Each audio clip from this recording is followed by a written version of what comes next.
And now another star is emerging as quarterback Byron Leftwich has thrown for 3,000 yards this season. Is the Mid-American Revolution here? Or is it all just another case of history repeating?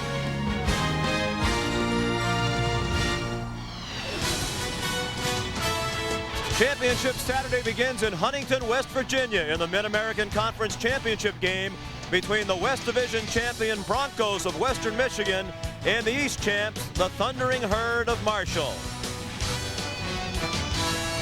Here comes Marshall with a record of 6-5. The Herd hoping that history does indeed repeat itself. They've been in each of the previous 3 Mid-American Conference Championship games, and they've been victorious in all 3. All of those games played on their home field, as is the case again today. Hello, everyone, and welcome. I'm Sean McDonough. It's great to have you with us for the first ever over-the-air national telecast of a Mid-American Conference football game in the 54-year history of the league, and certainly it's exposure that is long overdue. In recent years, the MAC has demonstrated it can play football against the power conferences, most notably this season. Look at the impressive out-of-conference wins. Toledo went to Happy Valley and beat Penn State. Western Michigan a winner at Iowa. Ohio University beat Minnesota in the Dome, and Miami went down to Vanderbilt and beat that SEC squad. Western Michigan Broncos in the championship game for the 2nd consecutive year, trying to avenge last season's loss to the Herd of Marshall. Here in Huntington, they avenged that loss earlier this season in the regular season with a 30-10 win over Marshall, ending Marshall's 33-game home winning streak. I'm joined by Ed Cunningham, and Ed, a big factor in that Western Michigan win here earlier this season was the player of the year in the MAC, Robert Sanford. 203 yards Robert Sanford had against Marshall, finished with 1,500 yards, the MAC Conference Player of the Year, a big back, 220 pounds. A veteran offensive line with 2 all-conference performers. They do a lot of zone blocking. He finds the seam. Doesn't have great breakaway speed, but what he does have is great upper body strength here, the stiff arm, to finish the touchdown. He's the leader of this team. And Sean, the 7th leading rusher in the NCAA, they'll need him today. Very cold out, the power running game. Western Michigan's going to have to rely on that. For Marshall, a 6-5 season, the first year of life without the great quarterback Chad Pennington, but his replacement has been terrific this year, Byron Leftwich. He had big shoes to fill, and thankfully he has big feet to fill them. 6'6", 240 pounds. Byron Leftwich has needed his size this year. Not the fastest guy, but very elusive in the pocket.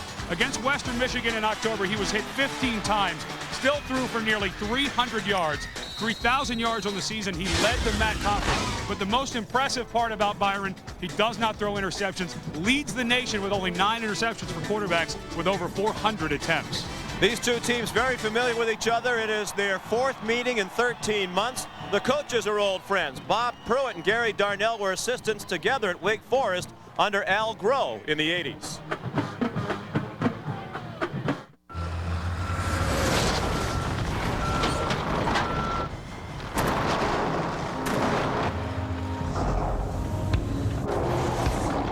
Introducing the all-new Silverado Heavy Duty. The most powerful heavy-duty pickup you can get. Silverado Heavy Duty. More truck from Chevy.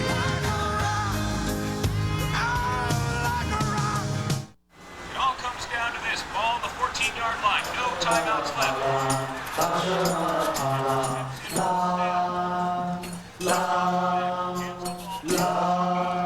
Tostitos? The exhilarating taste of new spicy quesadilla Tostitos chips. Fight, and march down the field. Smile up the touchdown. It's fun for everyone. Dig in, kick back, Tostitos. Come on, United. Come on. Football, eh? Reminds me of my days with United. Incredible. We won the cup. Back in 35 it was. With a smarter search on your MSN homepage, you'll find everything you're looking for faster. Stop all them. Usually on the first try. I scored a hat-trick. So which one are you doing, Grandad? I was away when they took this, and I was fighting in Africa. Mosquitoes, malaria. Back in Huntington, let's go down to the field where we're joined by Leslie Goodell. Sean, one of the big questions surrounding today's game is, will this be Gary Darnell's last game with West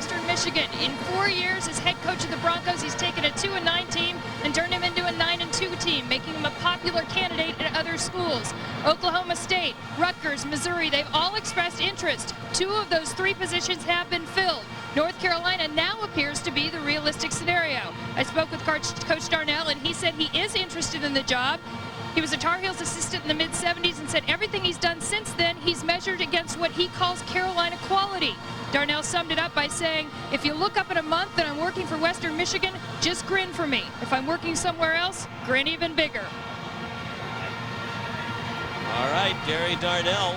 His name, as Leslie said, mentioned for virtually every opening, and there have been a number of them in this college football season.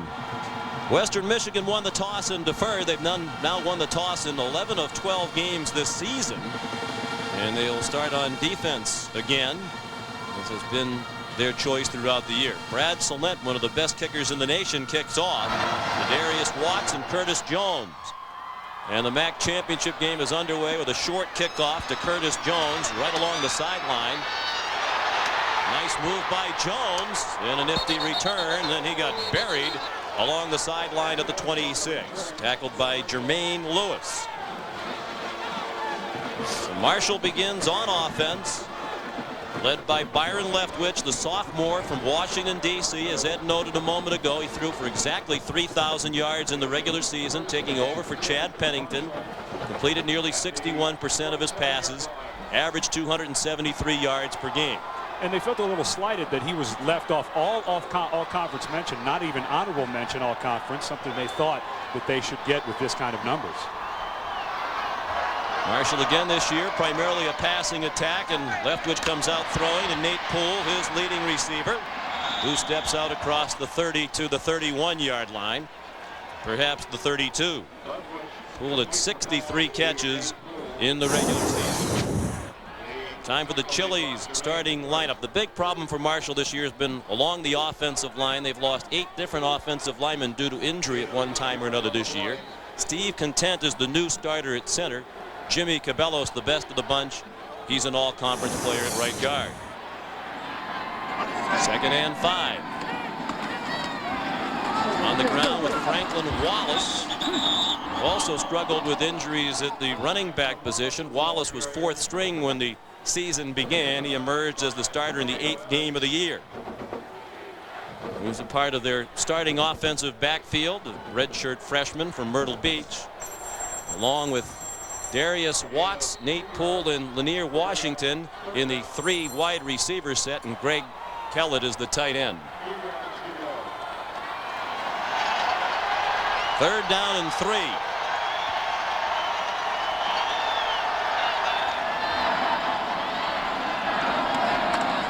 Leftwich, a quick drop and a 1st down to Nate Poole. He slices out to the 45-yard line. Brandon Brown and Jermaine Forrest made the tackle, but it's a gain of 11 for the Thundering Herd. Now the Chili's defensive starting lineup were Western Michigan, Chris Browning, Brian Pinder, Marty Herrig, and Jared Pike up front. This is one of the best defenses in the nation. We'll give you the rest of the starters in a moment. From the Marshall 45, 1st and 10. Wallace looking for running room.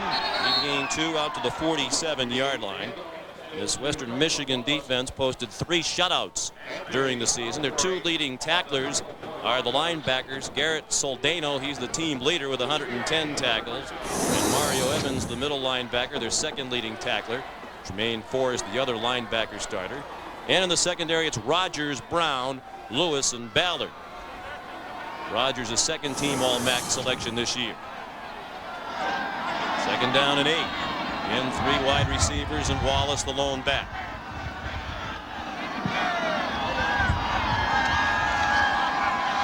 The handoff again to Wallace across midfield and close to another 1st down. We'll take a look at the Dell Game Solutions with Marshall on offense. This is Western Michigan when they're on offense. It's not broke, so don't fix it. They have a very big running back in Robert Sanford. Just keep handing it to him. Loosen them up because Marshall's going to play up on the line of scrimmage, take some shots with the deep ball, and Marshall on defense swallow up their linemen. The Marshall linebackers got pounded in that game back on October 5th. beat up by everybody. And the Dell game solutions for Marshall on offense: protect Leftwich. He got beat up against Western Michigan back in October. Adjust on the fly. You're going to see some different things from Western Michigan. And for Western Michigan on defense, you have to get a rush on Leftwich just like you did back in October. On third down and less than a yard, Leftwich kept it and picked up the first down. Ed mentioned he's a big guy. They list him at 6'5", 230.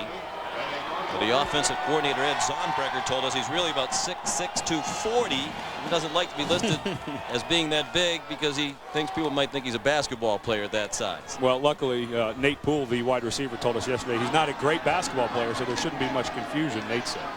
Although Leftwich, Nate Poole, and the defensive back, Danny Derricott, did win the campus 3-on-3 basketball tournament. Leftwich was their three-point specialist in this. Nate said he was the high flyer. Long pass down the hash marks intended for Greg Kellett, the tight end, but it was a little bit too long, and he was double covered by Mario Evans and Ronald Rogers. And it'll be second down and 10. There's Evans. You'll see a lot of him today, the senior from Southfield, Michigan, playing alongside Garrett Soldano, his fellow senior. We noted a moment ago they're the two leading tacklers on the team. They're also the best of friends, roommates on the road. They came on the recruiting visit to Western together, signed on the same day. Wallace avoided a tackle behind the line and picks up a first down. Nifty run by Franklin Wallace all the way down to the 25-yard line. A 19-yard gain, and Marshall is on the move here in the first quarter.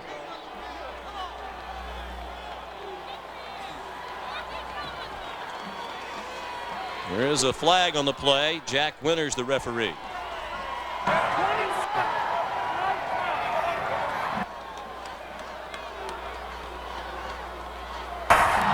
Offside on the defense, decline. First down. It's Dr. Jack Winters, a dentist when he's not officiating, leading the MAC crew today. And there was a blitz. You had Alsbury coming up the middle, and also 97 Chris Browning, the defensive tackle. But Franklin Wallace does a fantastic job. He's been a surprise. You mentioned he was fourth string, Sean. He's really helped this Marshall team towards the end of the season with their running game. Ninth play of the drive. Wallace again, first down inside the 10-yard line and down at the 9.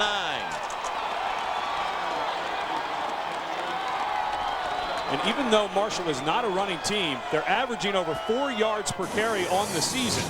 Against Western Michigan back in October, they only averaged 2.6 yards, but Franklin Wallace averaging 6.4 yards per carry. He's been very big in this first half. They're spreading out Western Michigan, which is leaving the middle open. Only 6 defenders in the box right now for Western Michigan. And movement, and a flag is coming across the line of scrimmage. Was Anthony Alsbury. The question is, was he drawn across by Steve Shulo, the tackle?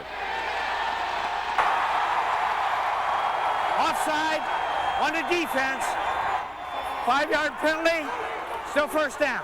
And the answer is no, much to the chagrin of Gary Darnell. You get down in this red zone. This was where Marshall was not able to put the ball away. They had 6 trips inside the 20 against Western Michigan back in October and only scored twice. So you don't want to give too much help to Marshall with penalties down, giving half the distance to the goal. They're already inside, and they're already inside the 20. First and goal from the 5. Marshall player runs on late and gets the play from Leftwich. Leftwich throwing the fade, and it is incomplete. David Foy, the intended receiver. Joe Ballard had the coverage. Foy almost made an acrobatic catch along the near sideline. And Marshall has a stack of big receivers. Poole is 6'3", Foy is 6'3", so a good call to try the fade. Outside shoulder, nice throw by Leftwich. Boy, it looked like he had control to me, and that left leg was down, Sean. Yeah. I don't know how you don't call that a touchdown. It looks like a fantastic play by Foy. He thought so. He got up signaling touchdown. Oh, sure, that's a touchdown. Yeah, his left arm, no question. That ball's wrapped up, and he's got possession. Second and goal from the 5. Wallace with a tough time finding running room. He's down at the 3-yard line. Mario Evans made the tackle. This Western Michigan defense, 3rd in the nation in scoring defense, giving up just under 11 points per game. They're 5th in the nation in total defense, 270 yards allowed per game. They're also 5th in the nation in pass defense. So they statistically are one of the nation's best, but Marshall has been driving the ball on this first possession. 3rd and goal. Leftwich throws incomplete. Intended for Lanier Washington and broken up by Ronald Rogers. So that apparent bad call on the 1st and goal from the 5 will cost Marshall because the field goal unit is going to come on now. What a fantastic job by Ronald Rogers. He got a quick slant pattern, does an excellent job reading the route and getting in and knocking Lanier Washington off his route. That's not pass interference. He made a nice break on the ball. A smaller guy at 5'8", Rogers had to get his timing down to get in front of that one. Essentially, this is the equivalent of an extra point for J.R. Jenkins, a 20-yard field goal up and through. And the impressive opening drive results in 3 points for the Thundering Herd. 3-0 Marshall early in the first quarter here in Huntington, West Virginia.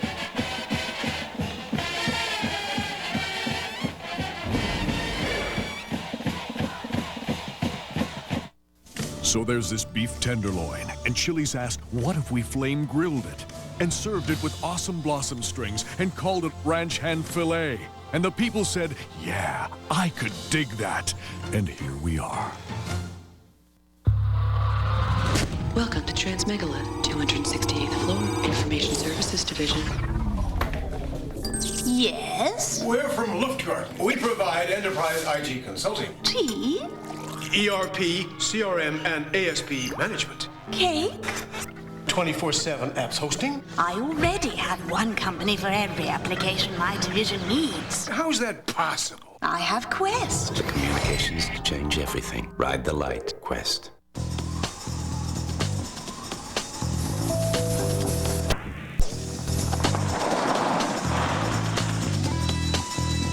You need some help? Yeah. Just put it in neutral. The new Chevy Tracker LT. Now the powerful V6 engine. It thinks big. Make sure your parking brake's off. Chevy Tracker, like a rock. Introducing Chili's famous fajitas. To go. Down, boy. Get in, get out, get on with your life. A BCS bid and conference title are on the line when Florida battles Auburn. The SEC Championship game presented by Dr. Pepper. Next on ABC.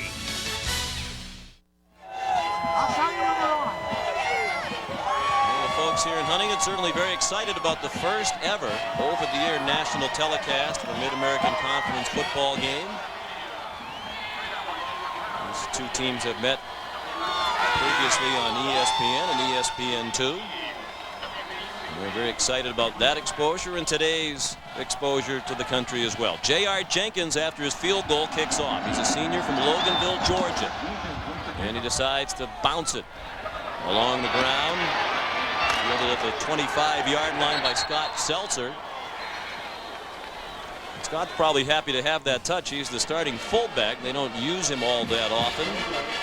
But he hasn't had a rush or a reception as their starting fullback yet this season.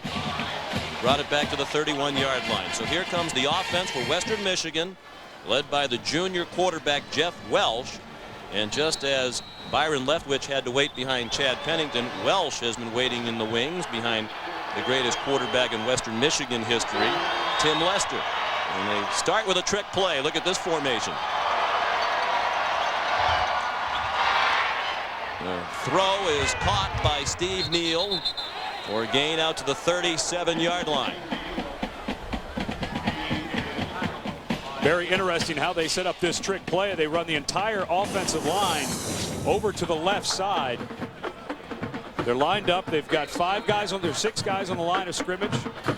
And then the center, watch the center. The center is actually eligible after he snaps this ball. Now, Sean, I was a center in college in the NFL. I fought for that all the time. Of course, the coach never listened. I would drop everything they'd have thrown to me. You see the way you handle the check when it comes. Robert Sanford, the player of the year in the Mid-American Conference, has the first down out to the 42-yard line. Chris Crocker, the safety, knocked him down. Sanford's a senior from Miami. Has rushed for 1,504 yards this season, as Ed mentioned. averaging 137 yards per game rushing, 7th in the nation, one of the 8 semifinalists for the Doak Walker Award, which goes to the best running back in the country. He was a guy who was injured his senior year in high school. All those big schools in Florida kind of backed away, but Western Michigan stuck with him, and it's paid off for both him and the school. On 1st and 10, Welsh hit from behind. The ball came free for just a moment, but he got it back. It was Michael Owens on a safety blitz who delivered the hit, and a loss of 9 on the play. Owens plays the strong safety position for Marshall.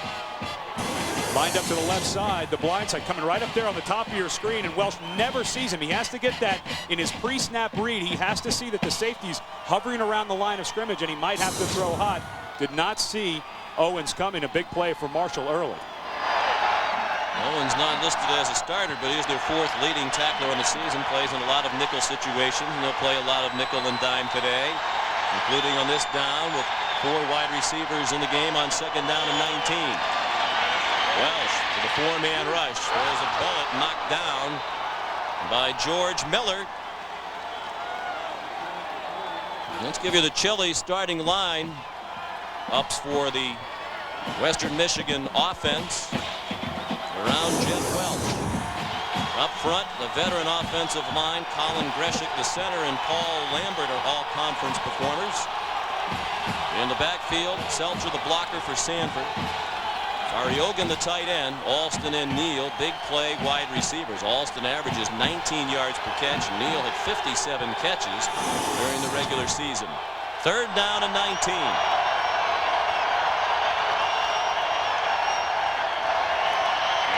Blitz. Welsh cannot escape. Tried valiantly to get back to the line of scrimmage and nearly did, but he was sacked. Michael Owens in there again.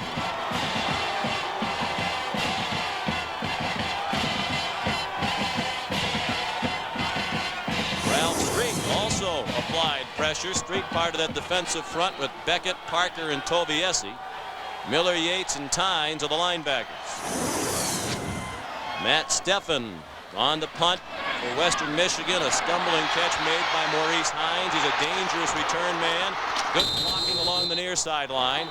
And Hines knocked out of bounds at the 35. 43-yard punt by Steffen. A 12-yard return by Hines. Midway through the first quarter, 3-0 Marshall.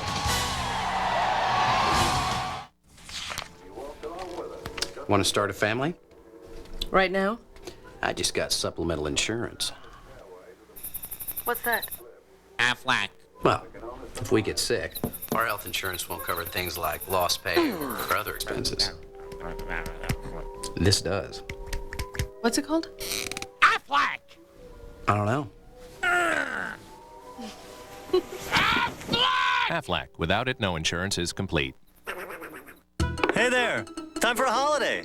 So switch off your computers and take a national holiday with National Car Rental. Spend some time with National Heroes.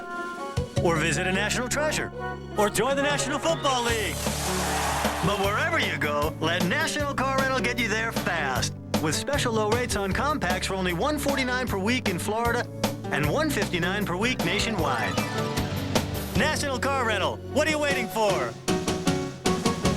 Let's go!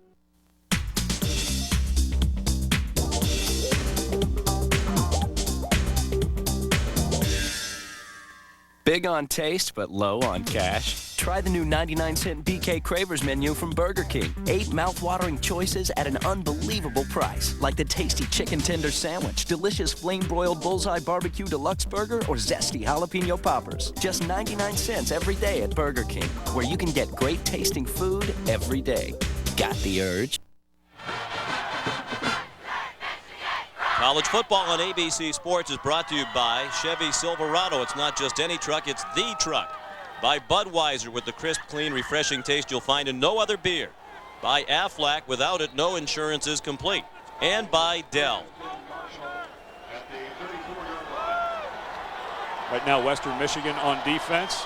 Take a couple of chances, bring some blitzes. That's what they did the first game against Marshall. Made things miserable for Leftwich early. But this offensive line for Marshall, Sean, we talked about all the injuries they've had. They played extremely well on that first drive, opening holes for the running game. Marshall leads 3-0.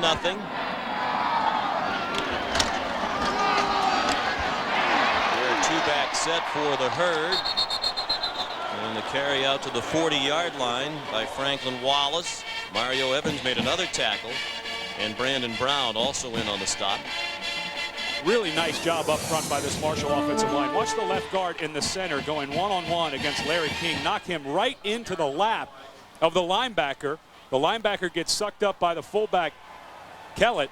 But that's just really nice double-team blocking at the point of attack. And Harper has come into play on the offensive line. They weren't sure he'd be able to go with some injuries. He's number 73.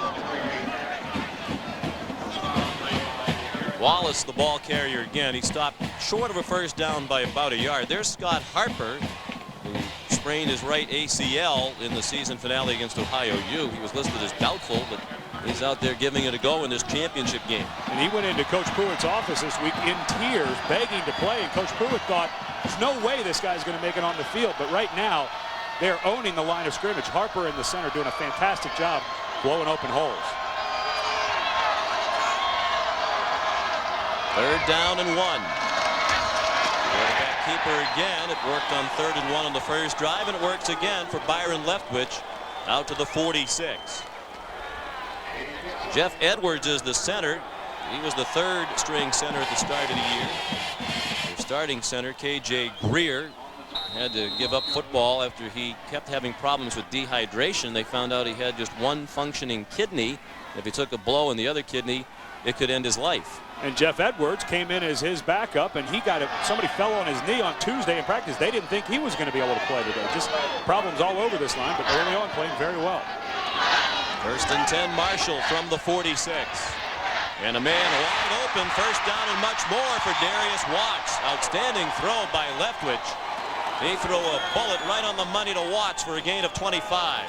Jermaine Lewis made the tackle. And right now, because of the pounding that Western Michigan is getting up front, they're going to have to bring a couple more guys in the box to defend the run. But this was what Gary Darnell was worried about with Byron Leftwich. He said if we let him get hot and don't get to him, he will throw lasers and hurt us. And thus, Darius Watts brought in because of his great speed. And Carey has come in at tailback. He's yet another Marshall player who's been dinged up by injuries. This is Carey. Head for a short gain to the 27-yard line. Brandon's a sophomore from Bridge City, Louisiana. Did not play last year as he got his academic house in order, but they're high on him, and he was the 1st string guy at the beginning of the year before the injury struck. And he had a knee injury, and then as soon as he comes back, he rolls his ankle, but he's one of those thoroughbred guys. If he was a straight-ahead pounder, it wouldn't have slowed him down as much, but a real slasher, explosive runner, those knee injuries and ankle injuries really slowed him. 2nd and 8 for Marshall.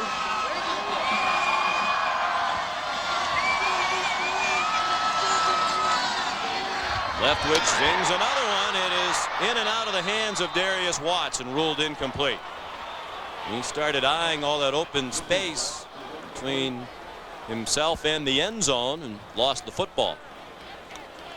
Join John Saunders and Terry Bowden as they reveal the teams going to the FedEx Orange Bowl to play for the national championship. Plus they'll have all of the other BCS Bowl matchups. Tostitos Bowl Championship Series selection show tomorrow live at 3:30 Eastern, 12:30 Pacific on ABC. A lot of folks around the country anxiously looking forward to that show. Marshall 3 out of 4 on 3rd down today. This is 3rd down and 8. Just under 5 minutes left in the first quarter. 3-0 Herd. Leftwich in trouble and sacked. Carlos Smith came on a blitz. Carlos Smith, who's playing linebacker today because of some injuries. He was a safety, 6'4", 205 pounds. He's coming on the corner blitz right off. He has to walk from his linebacker spot. And Leftwich knows he's coming, but the receivers don't break off their route. He did not have a hot receiver to go to, and the sack, the result of the receiver not seeing the blitz as well as Byron Leftwich, the quarterback. Curtis head on the punt. He's trying to pooch it. The line of scrimmage, the 36-yard line. He's aiming for the far sideline and did a pretty good job. We'll spot it near the 13-yard line.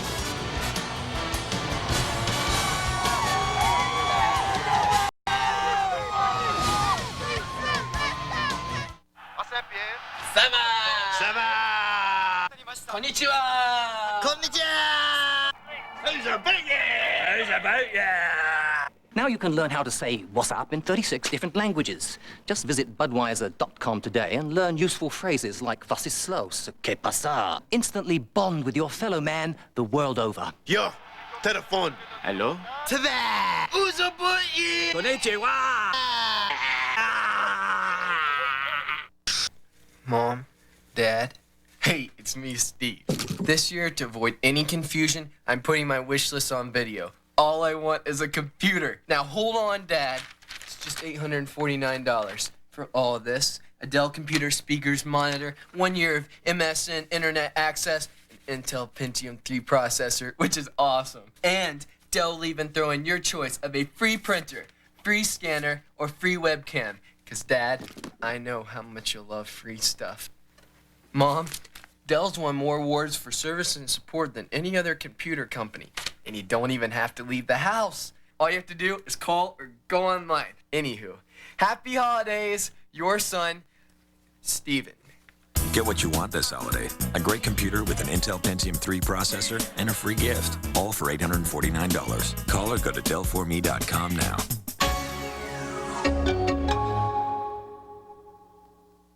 From Steven Spielberg, the story of the World War II combat cameraman.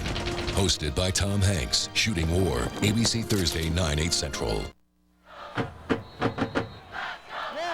Marshall has dominated the first quarter, but the Herd with just a 3-0 lead. They've outgained Western Michigan 95-2 to this point. Broncos take over 1st and 10 from their own 13-yard line. 3 wide receivers and Robert Sanford the lone back.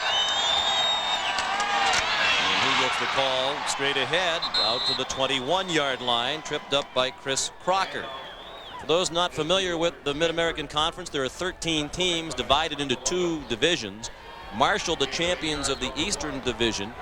The winners of the divisions determined by the best division record. Marshall tied with Akron, but won head-to-head against the Zips in a thriller up at Akron. Same scenario in the West Division. Western Michigan and Toledo tied, but Western Michigan beat Toledo head-to-head. The Rockets' only loss of the year. So Western Michigan advances to the championship game for the 2nd straight year. On 2nd and 2, nothing doing for Robert Sanford. He ran into first-team All-MAC defensive tackle Jimmy Parker, the senior from Sun Mile Road, West Virginia. And if you're wondering where that is, we were too, and we chatted with him yesterday. He said about 10 minutes from Beckley. It's really not a town. He said it's kind of just a collection of 10 houses that sits atop an old mine shaft. And they didn't have cable. They don't have cable run up there, but their family finally got a satellite dish. But thankfully, this game over the air, everyone in those 10 houses can watch today. 3rd down and 2. Sanford again. Stopped short of the first down. Need to get beyond the 23-yard line, and he did not. Paul Toviesi, first-team All-MAC defensive end, and George Miller, the linebacker, combine on the stop. So Marshall continues to dominate the first quarter. And this is a defense that's been very easy to run on this year, giving up nearly 180 yards rushing per game. They gave up 400 yards in their last outing against Ohio, doing a nice job getting people around Sanford early. Matt Steffen to punt for the 2nd time. And just did get it off. Maurice Hines backed away from it. Bounce really doesn't do much. Pretty much went straight up and down. And it's down a 42-yard punt by Steffen. Time now for today's Aflac trivia question. Bob Pruitt coached Marshall to the MAC's last undefeated in-conference season. You want to know who coached the first perfect season in the MAC?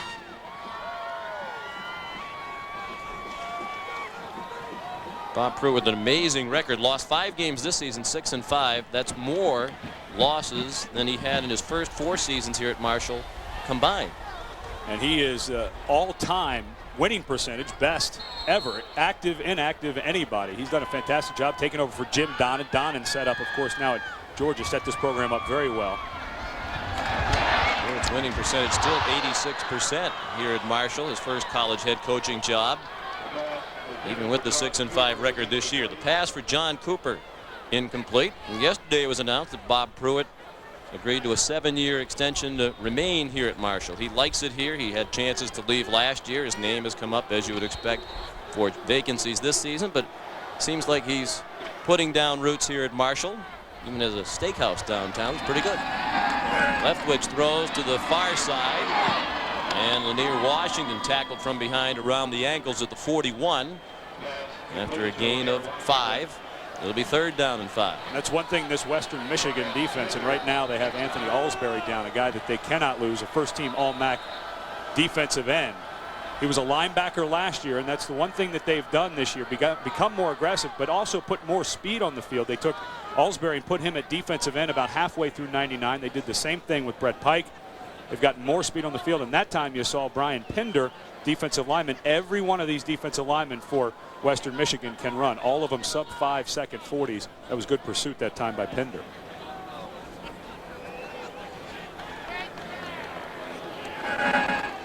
As they tend to Anthony Alsbury, we remind you about the NFL lineup coming up on Monday Night Football. The Chiefs and the Patriots from Foxborough at 9 Eastern time Monday night. And on Sunday night on ESPN, the Packers face the Bears in one of the NFL's great rivalries. That's at 8:30 Eastern time Sunday night on ESPN. Alsbury, a former walk-on as a running back at Western Michigan. When he came in, he wasn't in the media guide. Nobody knew who he was. He had a double number. Played at Bronson High School in Michigan and had to go both ways. They only had 14 guys on their team Anthony's senior year, so a lot of guys had to go both ways on that squad. Gary Darnell, his team and staff on the near sideline, they are officially the home team in this game. The MAC has decided, regardless of where the game's played, the home team will rotate each year. One year it'll be the East Division champ, the next it'll be the West. So this season it was the West Division champions' turn to be the home team. So they're on the sideline that Marshall usually occupies. They were in the Marshall locker room getting dressed before the game. And Bob Pruitt didn't like it very much. He said it really just makes it harder on the equipment man more than anything else. But here's a clip. You see the Mid-American Conference logo covering the Marshall M as the Western Michigan players dressed in the Marshall locker room. As caught for a first down, they convert on 3rd down and 5. Lanier Washington, who's had an up and down year according to the coaches, having a big start to this one. Brandon Brown made the tackle, a gain of 13. And Byron Leftwich talks about his receivers. He does not lose confidence in his guys. Nate Poole had a tough game earlier in the year against Ball State, kept going to him. Lanier Washington dropped 2 touchdown passes against Western Michigan in their game in October, but Byron says, I'll just keep going back to them. That's a way for me to get them their confidence back. Ray Kell at the tight end moves into the backfield as a blocking back for Franklin Wallace. Moves ahead for a yard to the 45. The handoff is to Franklin. And the clock will run down under a minute remaining in the first quarter. Marshall with a 3-0 lead. And in a championship game, you're going to see some things change up, and Marshall really showing quite a different offense.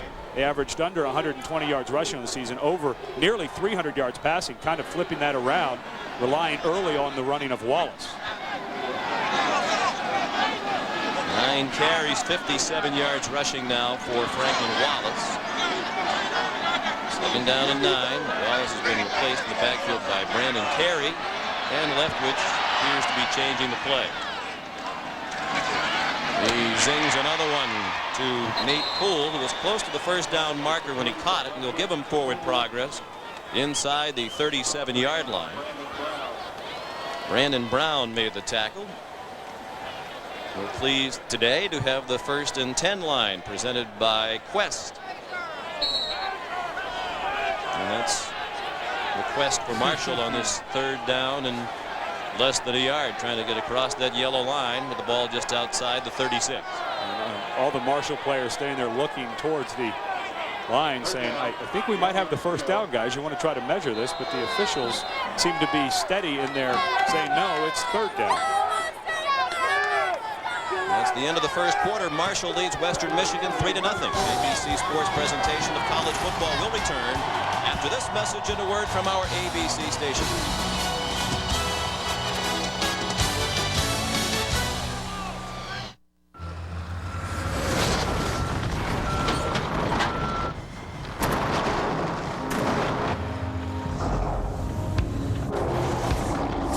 Introducing the all-new Silverado Heavy Duty.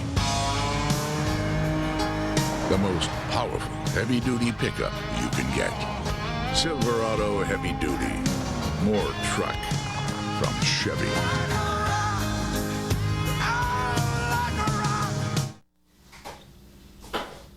Introducing Chili's baby back ribs. To go. I think it's going to be about a yard short. Bring it up 4th and 1. Get in, get out, get on with your life. The year was 1983, and Danger Kitty released their hit single, Love Rocket. With it came instant fame and fortune. They bought mansions, cars, and the finest women's clothing. But by 1984, the fans left, the fortune was gone, and the dream was over. Desperate for money, Danger Kitty last performed at the Smuggler Bar Mitzvah. Some people just can't live within their means. The Discover card with spending management tools for the slightly smarter consumer. Why did we take the bones out of Chili's boneless buffalo wings? 1, so there's nothing but tender white meat in every bite. And 2, because nobody ever said, great bones.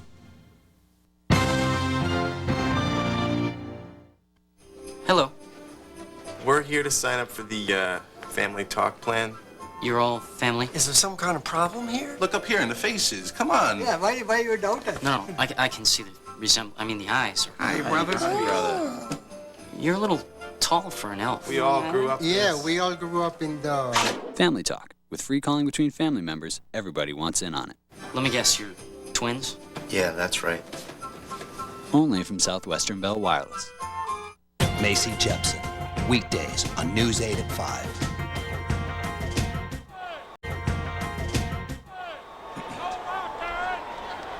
Sean McDonough, Ed Cunningham, Leslie Goodell back in Huntington, West Virginia. Marshall University Stadium, the home field.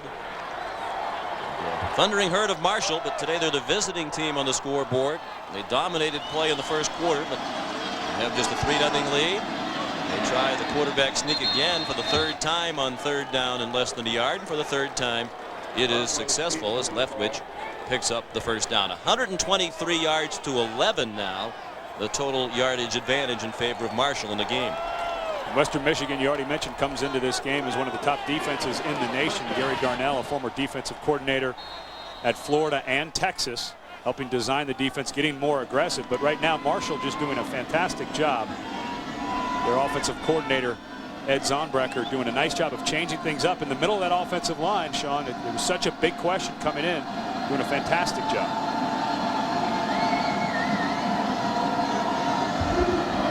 Leftwich out of the gun. It's a 3-man rush. And the pass is caught by Lanier Washington. And now the official in the middle of the field says incomplete. The official nearest the play along the sideline said it was a catch. But the umpire came running over and said incomplete pass. Jim Thomas with the call. But here's where you get a look of Byron Leftwich and why the coaches around here are so excited. This is an incredibly long throw back across the field. Good call by the official. Definitely got through the arms of Washington down on the turf. But Bob Pruitt, I kind of had to look at him funny when he told me, he said, this guy is going to be the best quarterback ever in the MAC conference. I said, Coach, you had a pretty good quarterback here before. He said, no, this guy's got a lot of tools. He might have been getting a little excited about talking about Leftwich, but that's an incredible arm he has. Good protection again. Man open. 1st down.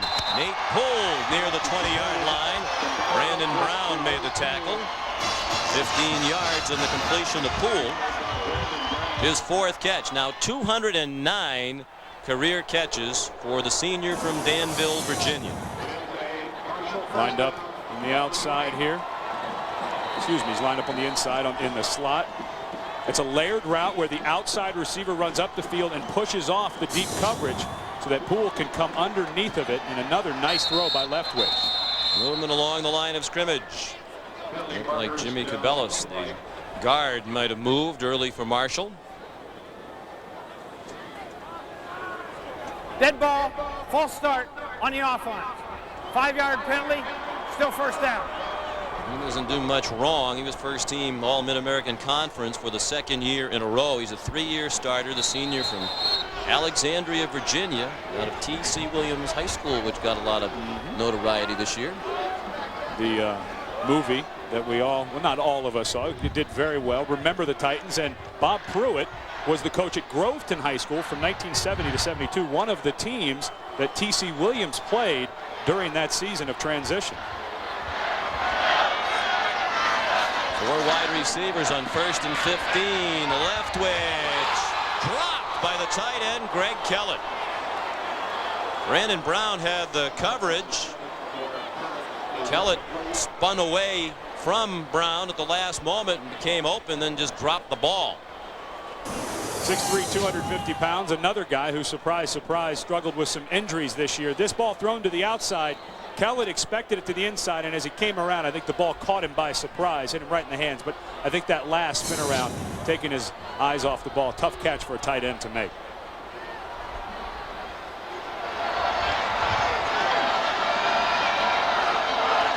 Second and 15. Screen to Franklin Wallace, and he's spun down immediately by Marty Herrig, a senior from Caledonia, Michigan. He had 5 tackles in their win at Marshall earlier this season when they ended the Herd's 33-game home winning streak, which was the longest of its kind in the nation at the time. And you mentioned that win against Toledo earlier in the year. That was the game that put Western Michigan in the driver's seat. Herrig had an interception return for a touchdown. A nose guard's dream, the first score of his career for a senior. But the score was 21-14. Without that, Toledo might have won that game as they came on strong at the end. Loss of 1 on that screen. 3rd down and 16. Marshall's been excellent on 3rd down, but none of them been short. And that ball's dropped by Nate Poole. He's had another excellent season, but Bob Pruitt has been plagued by drop passes all season long. That's been the biggest problem on this offense, along with the injuries on the offensive line. And sometimes a quarterback, and Bob Pruitt coaching him about getting that ball into his midsection. Very tough ball to catch. That ball, the fastball up around the chest, hits those shoulder pads sometimes. You got to get your hands in front of it. I want you announcing my games when I play. Kellett drops one in the end zone. That was tough. He drops one. That was tough. 43-yard field goal attempt by J.R. Jenkins. The hold of Andy Cowan. Long enough, but off to the right. And then if you're Western Michigan, you have to feel good about the way this is going, because you're getting dominated, but you're only down 3-0. 12:47 left in the second quarter here in Huntington.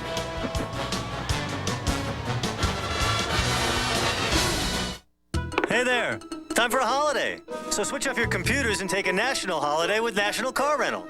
Spend some time with National Heroes. Or visit a national treasure. Or join the National Football League. But wherever you go, let National Car Rental get you there fast. With special low rates on compacts for only $149 per week in Florida and $159 per week nationwide. National Car Rental, what are you waiting for? Let's go! Mom, I'm telling you. Mom, we're not going to be able to... I've been using cellular. What? You fell for that? You brought static into the house. I got rid of it. Did they teach you at college? No, I got this free and clear thing. You're just like your uncle. It's different. They're all digital, and their long distance is real. It's nationwide, so you can call from anywhere to anywhere in the country, and there's no extra charges. No charge. No, that makes sense. Sprint PCS, 1,500 minutes with nationwide long distance for just $34.99.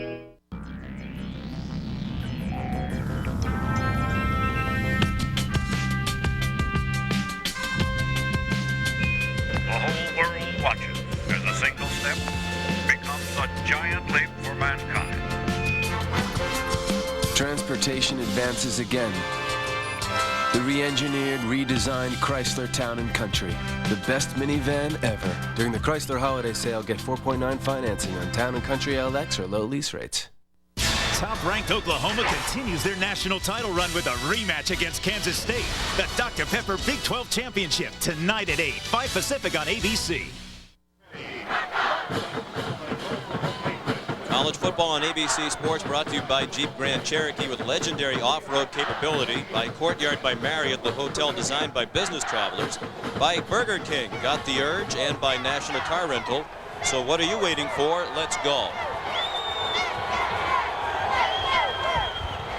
After the missed field goal, Western Michigan takes over 1st and 10. The its own 27-yard line. 12-play drive from Marshall results in no points. Jeff Welsh throws to the far sideline, caught just short of the first down by Steve Neal, their leading receiver, the senior from Benton Harbor, Michigan, with 57 catches during the regular season. His second catch today. Now with 227 career receptions. He needs 3 more to become the all-time leader in the history of the MAC and pass Eugene Baker of Kent, who had 229. Second down and 1.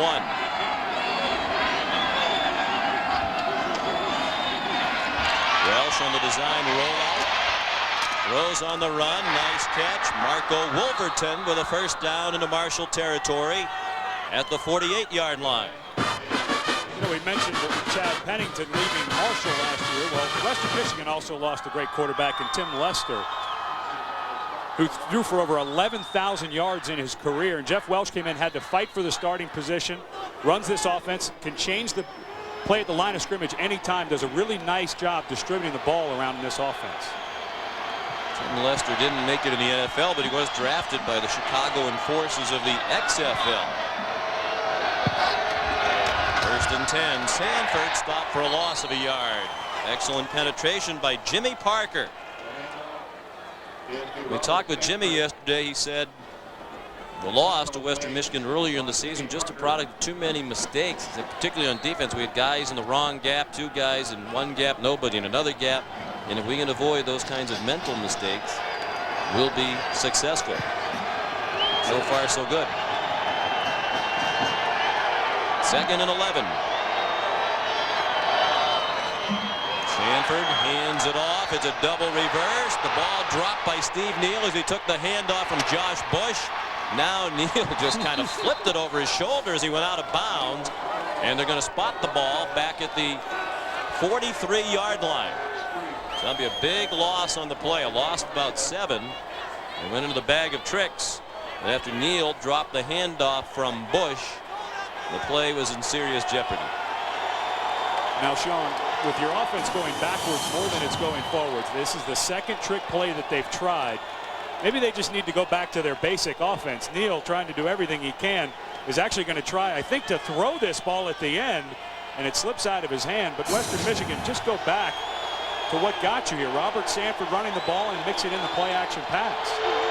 Third down and 19. Good mountains to climb on third down so far. 4 minutes played, second quarter. Here comes the blitz. Welsh throws, caught, but a very short gain for Steve Neal. Maurice Hines was right there. Hines and Neal got to know each other this summer at the Mid-American Conference Media Days in Detroit. When we chatted yesterday with Neal, he was indicating they became friendly. He said, "Oh, you guys friends now?" He said, "No, we just hung out." And Robert Sanford was also in the room. Said, "Well, he'd admit they were friends if I wasn't in the room." Maurice Hines, another guy that Marshall has had some injury problems, a pulled quad. He's 2-time first-team All-MAC Conference. Very good cover cornerback. Matt Steffen punts. High and short. Hit around the 30, and again, it doesn't bounce very far. Now it's rolling toward the 25. And that's where it'll stop. A 29-yard punt.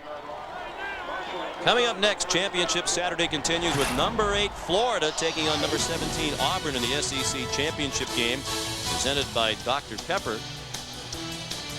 And at 8 Eastern, 5 Pacific, it's the Dr. Pepper Big 12 Championship. Undefeated number 1 Oklahoma needs a victory against number 7 Kansas State for a trip to the national championship game. That's all happening here on ABC today. ABC, the home of the Bowl Championship Series. Kansas State in an upset, Sean. That's your pick? That's my pick. Oklahoma's looked a little wobbly in recent weeks. Certainly the Miami Hurricanes will be cheering with great vigor for Kansas State tonight. Leftwich again with all day to throw. Has his man. First down out near midfield. David Foy, a senior from Charleston, West Virginia, tackled by Ronald Rogers after a gain of 24. And the one thing that is very apparent, Byron Leftwich, that Gary Darnell had a fear. He said, if this guy is on his game, we're in trouble. This guy's on his game, Sean. He has not had a bad throw today unless he's trying to throw the ball away. A couple of drops by his receivers. Otherwise, he's been spot on. They haven't put much heat on him. You wonder if they'll bring more blitzes. It has been a very aggressive Western Michigan defense this season in contrast to last year. Franklin Wallace, the carrier, and Jason Babin made the tackle. A gain to the 50-yard line of 2 yards. And the reason that this Western Michigan defense was able to get so aggressive was a guy on offense, Robert Sanford, with 1,500-yard rusher in your backfield. You control the clock a little more. Your defense is not on the field as much, can rest. You can take a few more chances because you know your offense is going to eat up some clock. So far, Sanford has just 13 yards rushing on 5 carries. Showing blitz now on 2nd down and 8. It's picked up. Leftwich throws. Sliding catch made at the 32-yard line by David Foy. A couple of long receptions by Foy on this drive. That one's a gain of 18 yards. Well, and Leftwich talks about not losing confidence in his wide receivers. The one guy that is giving him every reason to go back to him is David Foy. He only has 2 receptions, but remember the one that they called incomplete in the corner of the end zone. That was a catch also for a touchdown by David Foy.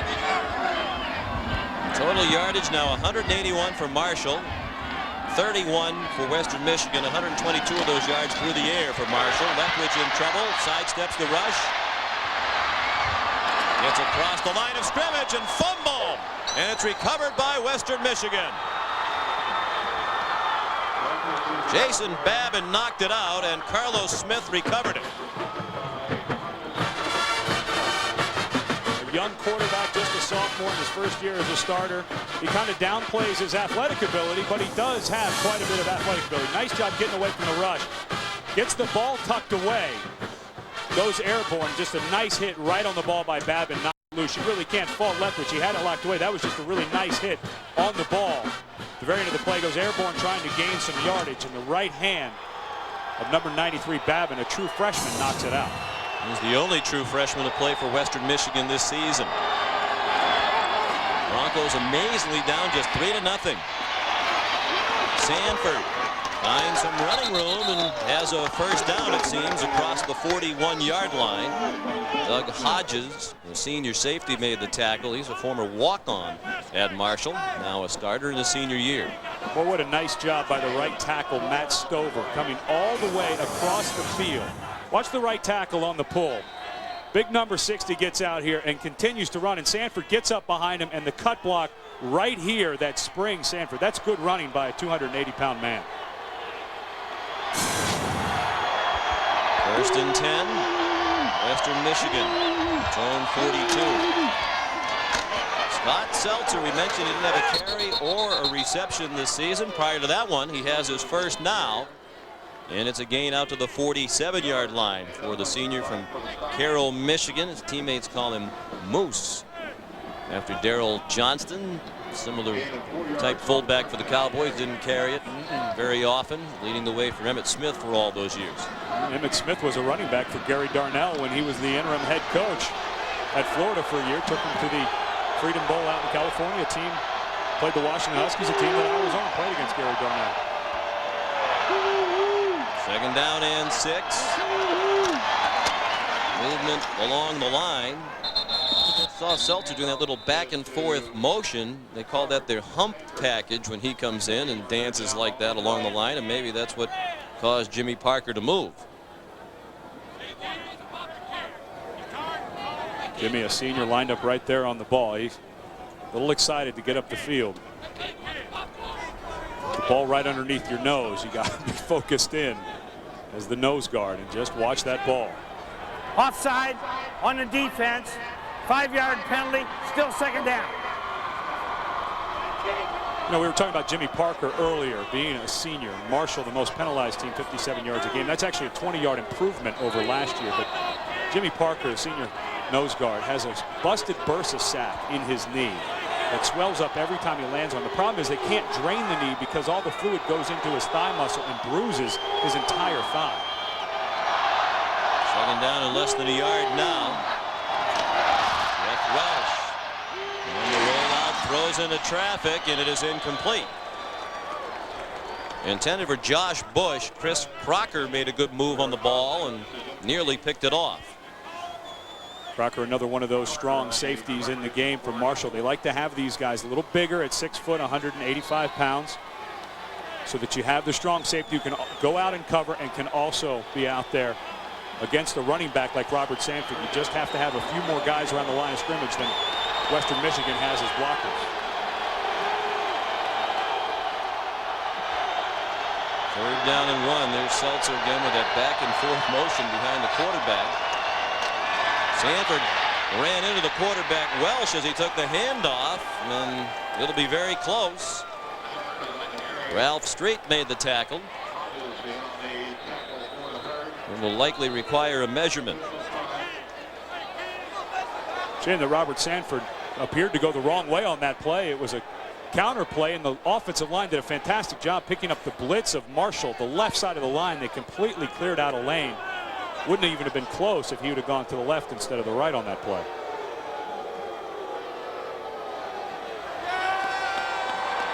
Oh, well short of the first down. Nearly a full yard. Looks like Gary Darnell's going to go for it here on 4th and 1. A blitz up the middle by the linebacker. An excellent job by Western Michigan. Unfortunately, Robert Sanford went to the wrong side of his quarterback Welsh. If he would have carried out his fake, Sean, there was a huge hole on that left side.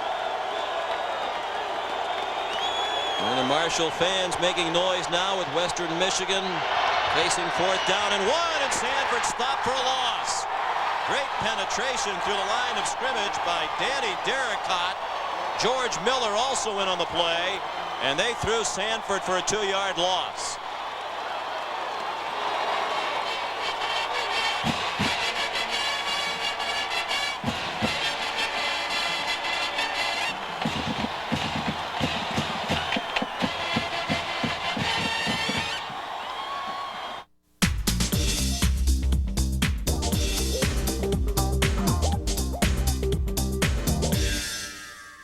Big on taste, but low on cash? Try the new 99-cent BK Cravers menu from Burger King. 8 mouth-watering choices at an unbelievable price. Like the delicious flame-broiled Bullseye Barbecue Deluxe Burger, tasty chicken tender sandwich, or cheesy mozzarella sticks. Just 99 cents every day at Burger King, where you can get great-tasting food every day. Got the urge? In the world we're born into, being smart doesn't necessarily make you a financial success. Neither does being pretty, neither does being talented. There are brilliant failures, and there are successful zeros. Having money isn't a matter of good or bad. Having money is a matter of putting your money in a better place. Morgan Stanley Dean Witter. Move your money. Get well connected.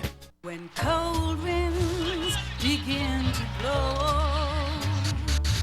and storm clouds start to grow. With its legendary 4-wheel drive capability, Drive you to despair. Jeep Grand Cherokee can go where no ordinary 4x4 can. Raindrops finally freeze and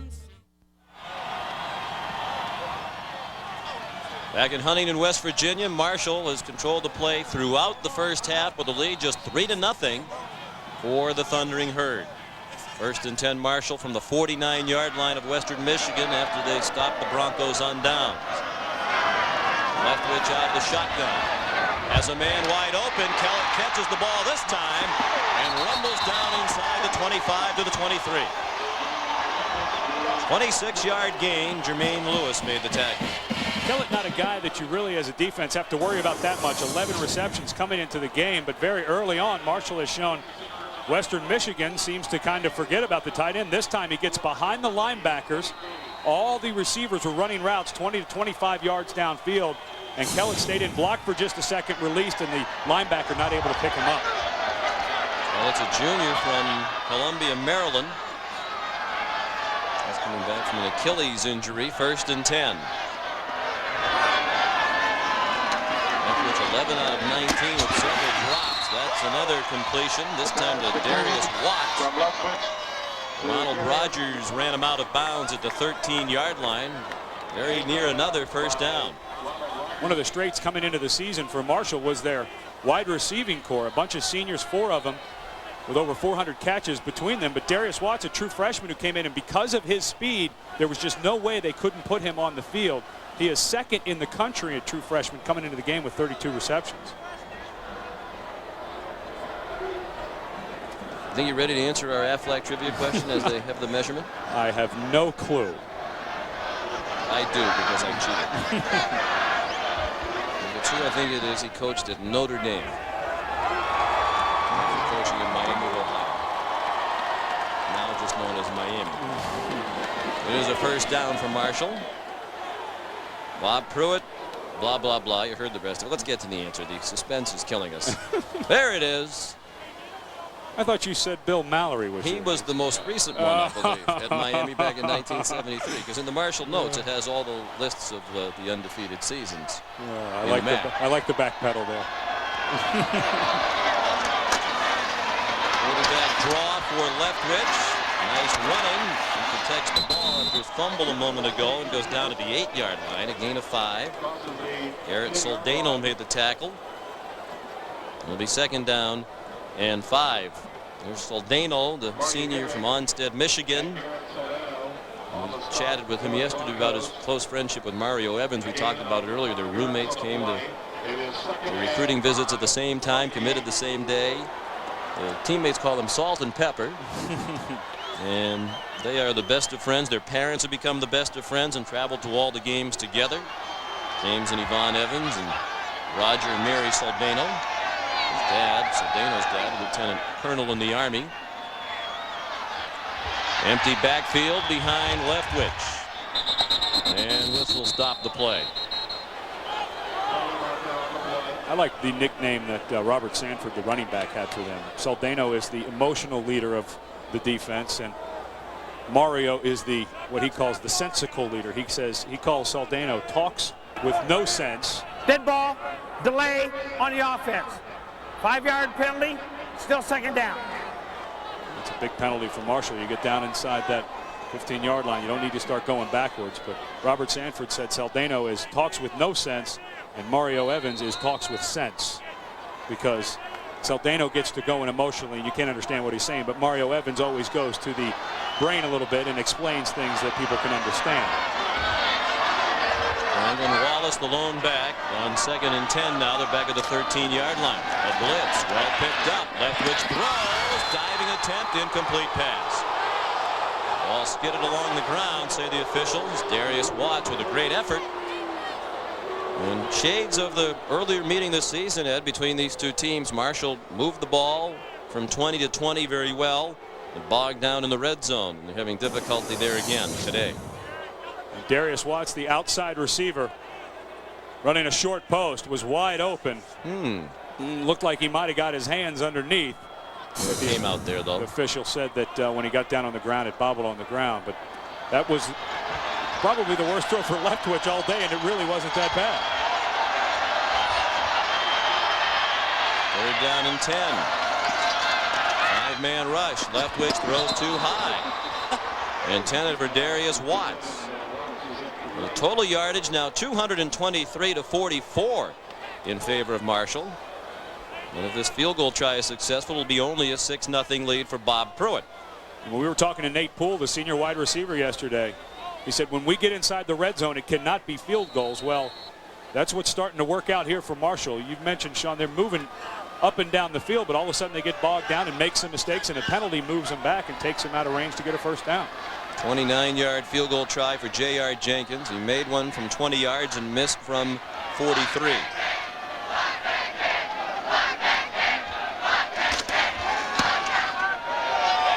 And that one is good. Marshall is moving the ball up and down the field. So far, just 2 field goals for the Herd and a 6-0 lead. Well, it's Monday morning, and it looks like the whole world is heading back to work. We've got a couple of tie-ups on the freeway and some construction downtown.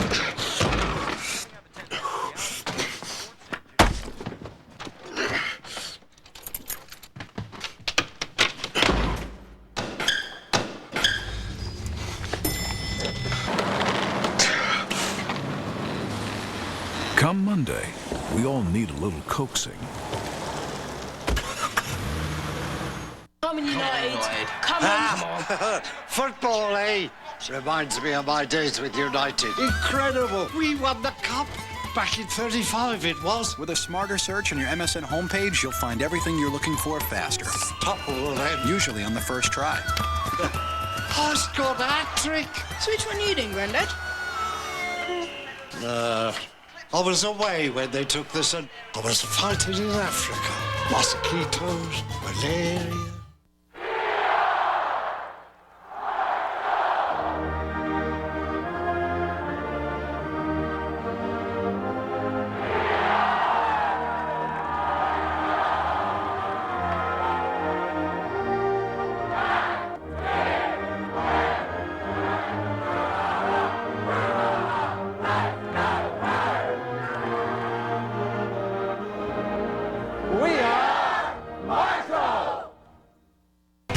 Promotional consideration provided by National Car Rental, the official car rental company of the Bowl Championship Series on ABC. Let's go! Back in Huntington, West Virginia, on the campus of Marshall University, the Thundering Herd with a 6-0 lead over Western Michigan in the Mid-American Conference Championship game. The winner receives the automatic bid to the Motor City Bowl, where they will take on the Cincinnati Bearcats with a 7-4 season in Conference USA. Booming kickoff by J.R. Jenkins. The wind at his back here in the second quarter. It's about a 10-mile-per-hour breeze. 31 degrees was the temperature at kickoff. And Western Michigan will begin at the 20. John Saunders and Terry Bowden will talk with Keith Jackson, the voice of college football. Plus, they'll examine the Heisman race, and you won't want to miss Leslie Goodell's touching tribute to the Marshall players who died in a tragic 1970 plane crash. Of course, this is the 30th anniversary of that tragedy. Marshall players and coaches and staff and supporters all killed in that plane crash not far from the stadium. Welsh dumps it short over the middle, and getting dumped to the ground was Josh Bush by Chris Crocker. Crocker, one of the guys that they get from Virginia. Bob Pruitt does an amazing job. We mentioned earlier that he spent a lot of years as a coach in Northern Virginia as a head high school coach. He still has his ties there. This guy from the Chesapeake area, Deep Creek High School, somebody they're very excited about. But Pruitt has done an amazing job recruiting the Washington, D.C. area and on down into that Bay Area. 2nd down and 7. That's a lateral and a live ball. Steve Neal falls on it back at the 20-yard line. A loss of 3 on the play. You mentioned Coach Pruitt starting his coaching career as a head coach at Groveton High School. Took over a program in suburban D.C. that had lost 31 games in a row. They did appear as one of the opponents in the movie, remember, the Titans against T.C. Williams. And Coach Pruitt thought it was a good movie. Had a little bit of a problem, though. He said the actor who played him was fat, bald, and grumpy. And as we looked at that picture, he didn't look fat and bald back in those days, and he looks all right now, too. Well, he had the chops. And he's certainly not grumpy. We know him as a wonderful guy. Not grumpy at all. That is not an adjective you would use with Bob Pruitt. 3rd down and 10. Big hole for Sanford. And tried to surprise the Herd with the run on 3rd and 10. And they did, but it's not enough for the first down. He came down at the 29-yard line, a yard short, and there's an injured Bronco on the play. Ryan Rock, the offensive coordinator, first year. That is Josh Bush down. 5'9", 155-pound wide receiver, a great punt returner for Western Michigan. And they're in the middle trying to block down the field for Robert Sanford, but Rock took over this year for Bill Cubitt, who went to Missouri as the offensive coordinator, and changed his offense around. But Sean, right now, as we have a poll in view, it looks like the old Boston Garden, the view obstruction of Brian Rock.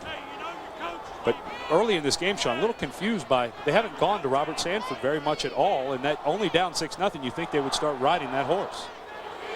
And they give Welsh a lot of flexibility at the line of scrimmage to call the play. They usually give him 2 or 3 options, and based on what he sees up around the line of scrimmage, he makes the call. So more often than not, he's steering them into these pass plays because he sees Marshall up there stacked up against the run.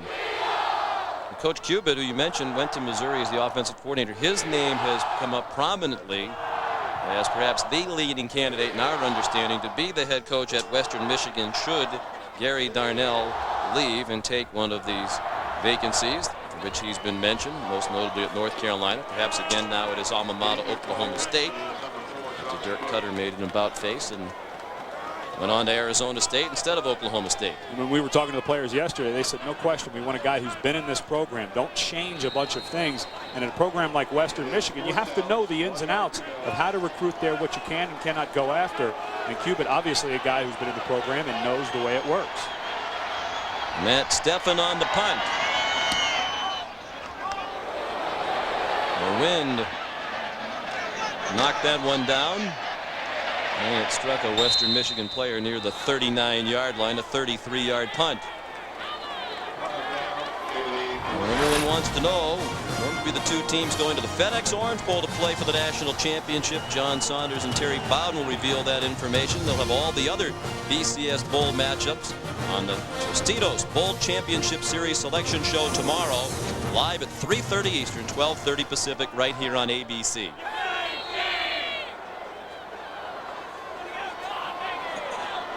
6-0 Marshall, 2:48 left in the half. Each team with all 3 timeouts left. Leftwich throws high, but a nice catch made by David Foy, who goes out of bounds near the 45-yard line. Third catch for Foy, a senior from Charleston, West Virginia. Ed Zonbrecker, the offensive coordinator, told us he's their most versatile wide receiver. They have 5 different positions at which wideouts can line up, and he can play all 5.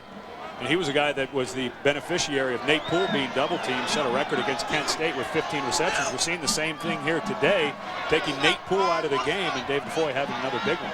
There was the Marshall school record, 15 receptions in 1 game. Out the gun on second down. Leftwich guns one, caught by Poole. He hangs on with a first down at the 46-yard line. He got knocked down by Brandon Brown, the junior from Miami, Florida, in the secondary for Western Michigan. Nate Poole, who came here because of basketball and then was talked into coming out for football by then wide receivers coach Gunnar Brewer, who was the wide receivers coach this year at North Carolina, realized that his future lay in football. He said, I got tired of riding the bench in basketball. So he came out and he's had a brilliant career for Marshall on the football field. He was recruited here for basketball by Billy Donovan, who was once the Marshall basketball coach, now at Florida. Took them to the championship game last year. Franklin Wallace run down from behind by Brandon Brown on the screen. A short gain on the play, a gain of 2 to the 44. It'll be second down and 8. And the clock will roll under 2 minutes remaining in the half before the next snap. One thing that Byron Leftwich has been very good at this year is spreading the ball around. They have 5 receivers with 30 or more catches and over 400 yards. Same thing happening today. He has such a great command of this offense. Learned so much last year from Chad Pennington about this offense, calling a lot of plays at the line of scrimmage. He's found 6 different receivers today. Second and 8. Here comes the blitz. The catch made. It's going to be a touchdown for Darius Watts. The perfect call against the blitz.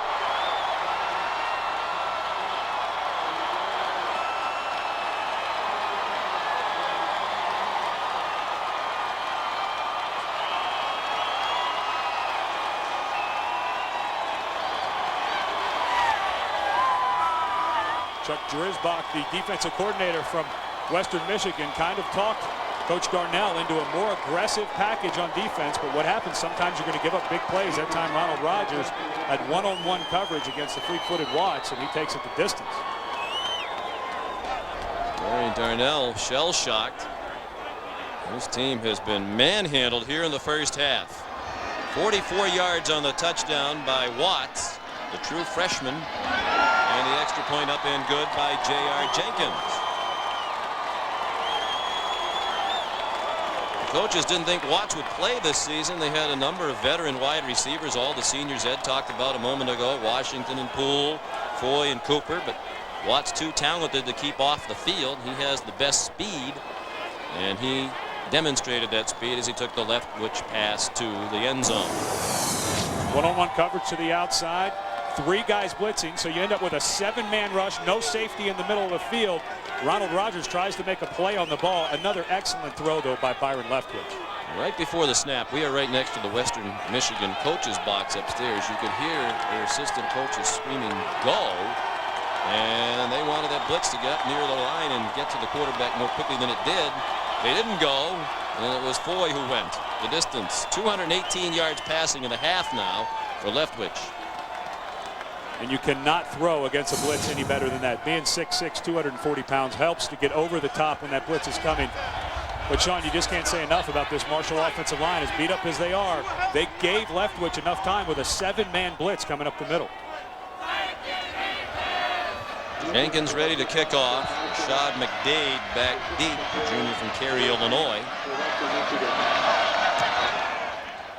Jenkins kicking with the wind, gets it a couple of yards deep into the end zone, and McDade takes a knee. So 1 minute and 37 seconds left, and 3 timeouts for the brown and gold of Western Michigan, which has managed only 53 yards of offense and 3 first downs here in the first half. One thing Gary Darnell and Brian Rock, his offensive coordinator, told us on offense that they had to remain balanced, continue to call a balanced game. They've tried to do that. They just haven't had the ball enough. Marshall has run 43 plays. Western Michigan has only run 21 plays in this first half. And some fans around the country have been reading a lot about Coach Darnell, might be wondering if his situation, possibility of his move to another job is a distraction. But we spoke with several players and assistant coaches yesterday, and all of them said the exact same thing. It has not been a distraction. They're focused on winning a championship. That's the most important thing in the lives of all of them, including Coach Darnell, right now. Sanford, the ball carrier. Miller and Owens combining on the stop. And right now, no sense of urgency here by Western Michigan. And you can still run the ball with 3 timeouts left in a minute and a half, but the clock is running. But you have to have that sense of urgency and maybe start to think about using some of those timeouts. If you're going to run it, you got to mix in a timeout in a situation like this.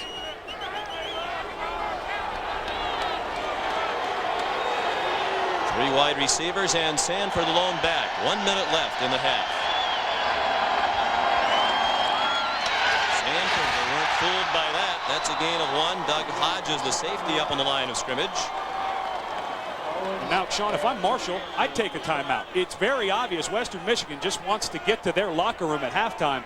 Why not try to get the ball back, have them punt into the wind, and get good field position?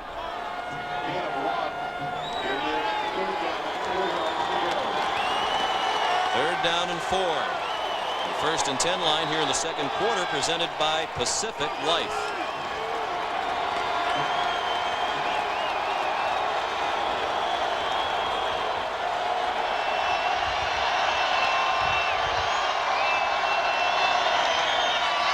Sanford short of the first down. Now Marshall could use the timeout if they wanted to go after the punt, but I think Bob Pruitt's very happy with the way this half has gone.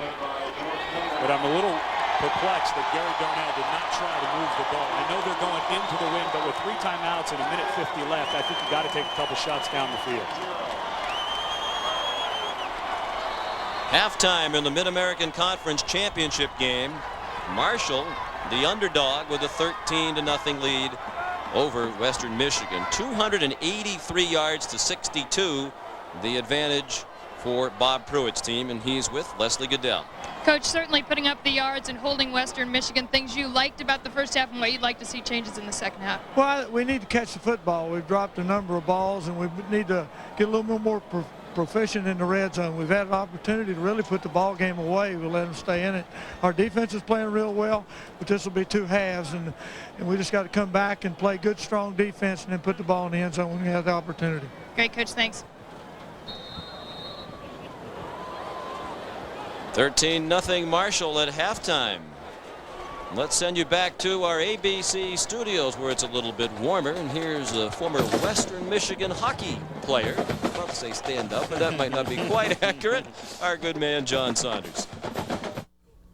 All right, Sean, thanks a lot. And revealing that to everyone that I am a Bronco alumni. Now, the Marshall people hate me right now, but the question is for Western Michigan, they can find encouragement. They were up 20-0 last year in this game against Marshall, wound up losing. Yeah, John, but where is your Broncos offense? We haven't seen anything. They've got to do more. I'm concerned about Gary Darnell's decisions. Did not call a timeout or throw the ball in the last minute of the first half. Makes you wonder. They've got to open this game up the second half. Gary, go to Lawson Ice Arena and get a hockey player. The MSN halftime report after this message and a word from our ABC stations.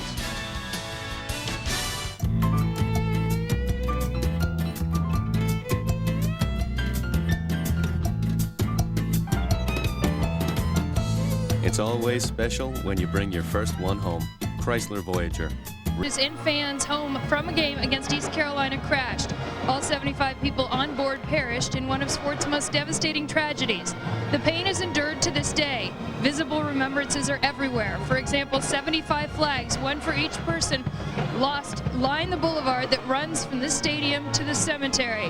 One player who missed that fateful flight was co-captain Nate Ruffin, who stayed behind in Huntington because of an injury. Nate has been instrumental since then in carrying on their legacy. To mark this year's anniversary, he put his thoughts down on paper in an open letter to his departed friends. Dear guys, I know you don't keep time up there, but I promise you it's 2000, and everybody's still making a big deal about each of you. You remember when you guys thought that Marshall's worst news ever was the recruiting scandal of 1969? Well, boys, I have some news for you. It's been surfaced and said that the biggest news now is the November 14th plane crash, which you guys were a part of.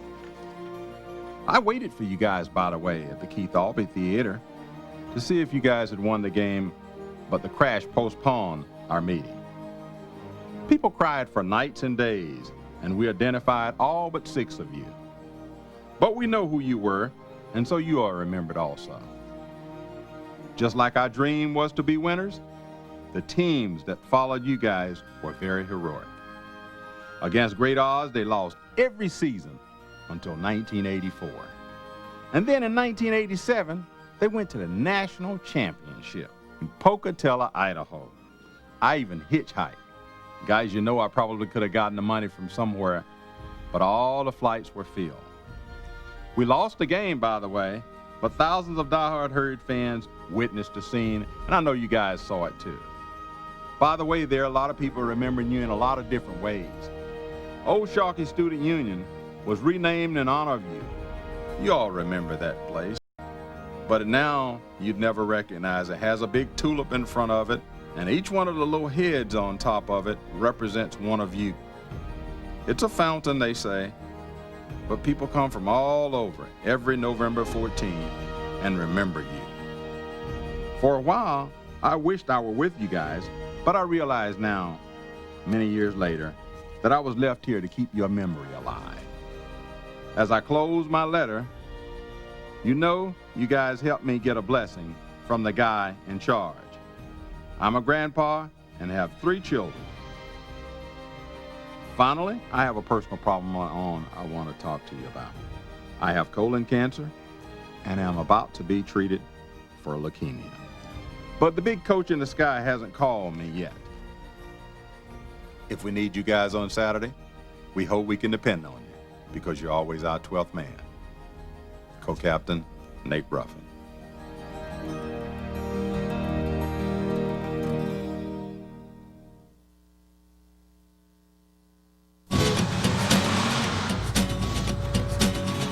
You think you're on the right track.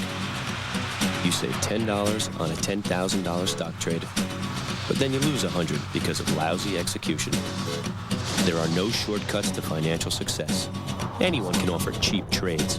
Very few online brokers can offer the world's best financial thinking.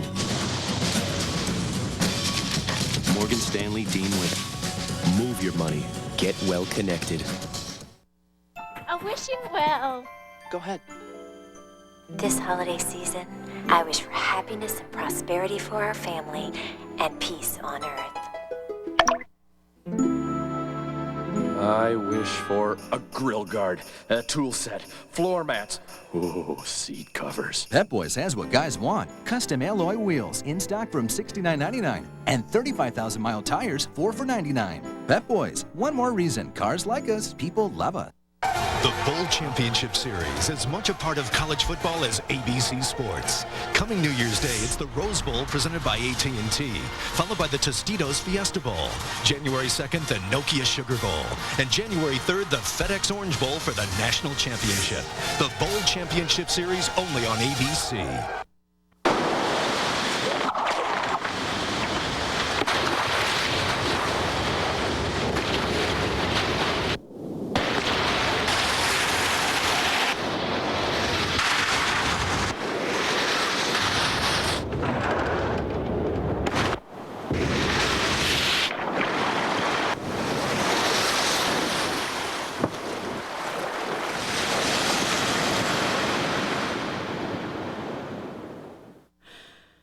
Are you ready? Ready to feel good? Burn calories. Get results. Ready for a revolution? Right at home? We are. Total Fitness Solutions. A new way to home fitness. Busybody is now Total Fitness Solutions. Come in, meet with one of our certified home fitness advisors, and get results. Now save $700 on a Precor 917 SI and pay nothing for 12 months.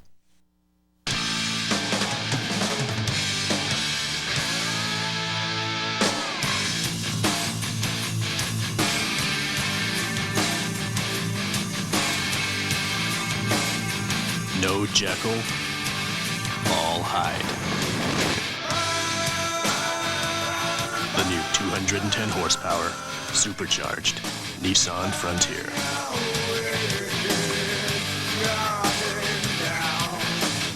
Steve Atkinson, sports, only on News 8.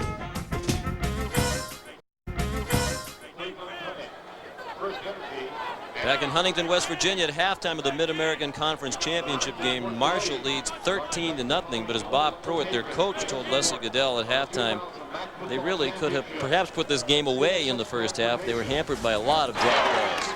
And they talked about trips into the red zone. They had to make touchdowns. That was a touchdown to David Foy that the officials said was incomplete. This time Greg Collette gets spun around, not able to hang onto the ball, which was a for sure touchdown. This one of the bad throws that Leftwich had a little low for Darius Watts, but then Watts, a perfect strike from Leftwich. One-on-one coverage takes it to the house. It was the only touchdown of the half, the 44-yard pass from Leftwich to Darius Watts. 2 field goals for J.R. Jenkins. It's 13-0, and Jenkins will kick off into the wind here in the third quarter. Rashad McDade back deep for Western Michigan. And the second half is underway. McDade from the 11. And he's knocked down at the 23-yard line by Gladstone Koch. Here's Leslie Goodell. Sean, I talked to Coach Darnell, and he said what happened or what has happened is what he was afraid was going to happen. They haven't been able to run the ball. They've packed up on him, taken their running game away. They're not able to run the balanced offense that they would prefer to run. Same goes with defense. Although they've made some plays, they haven't been able to get to the quarterback. He wants to see more of that in the second half. And one of the things, he made an interesting choice. He had deferred and could decide where they wanted the ball. He's taking the win in the third quarter. A wise decision by Darnell. He doesn't want to go into that wind and go down even more to Marshall. Ronald Sanford, the lone back, the player of the year in the MAC, held the 40 yards, rushing on 12 carries in the first half. He's working on 7 straight games of 100 yards rushing. Welsh throws complete to Steve Neal, and he's out of bounds at the 35 with a first down. Time now for the Morgan Stanley Dean Witter first half stats. And when you take a look at these, there's no way you would believe that it's only 13-0. 15 first downs for Marshall, only 3 for Western Michigan. One of the problems for Western Michigan, they just didn't have the ball. The Marshall offense up and down the field, 283 yards of total offense in the first half. The winner goes to the Motor City Bowl in Pontiac, Michigan. In all likelihood, the loser will not go to a bowl game. Flag down. There was movement along the line of scrimmage. Sanford down after a gain of 1. Marshall might have moved across the line of scrimmage before the snap. Chris Crocker made the primary tackle. Danny Derricott helped him out. The MAC conference officials. Offside on the defense. 5-yard penalty from the previous spot. Still first down. Led by the outstanding commissioner of this conference, Rick Christ, have been working very hard to try to secure another bowl bid for this conference, because certainly Ed, Toledo is deserving. The Rockets were 10-1. They might be the best team in this league, but didn't make it to the championship game for the reasons we explained. They lost head-to-head to Western Michigan. And right now they're not going anywhere. And if rankings mean anything, they snuck into the top 25 last week. That's got to account for something. They did lose their head coach as a result of all of that success. Larry Pinkel, introduced as the new head man at Missouri. On 1st and 5, Sanford the ball carrier, and Ralph Street made the tackle. And Marshall doing a fantastic job against Robert Sanford. They did not want this guy pounding the ball at them. And give a little credit to Western Michigan. They are trying to keep a balance in their offense, but I think Brian Rock, the offensive coordinator, he's going to see enough of this after a while and start letting Jeff Walsh air it out. 2nd down and 4.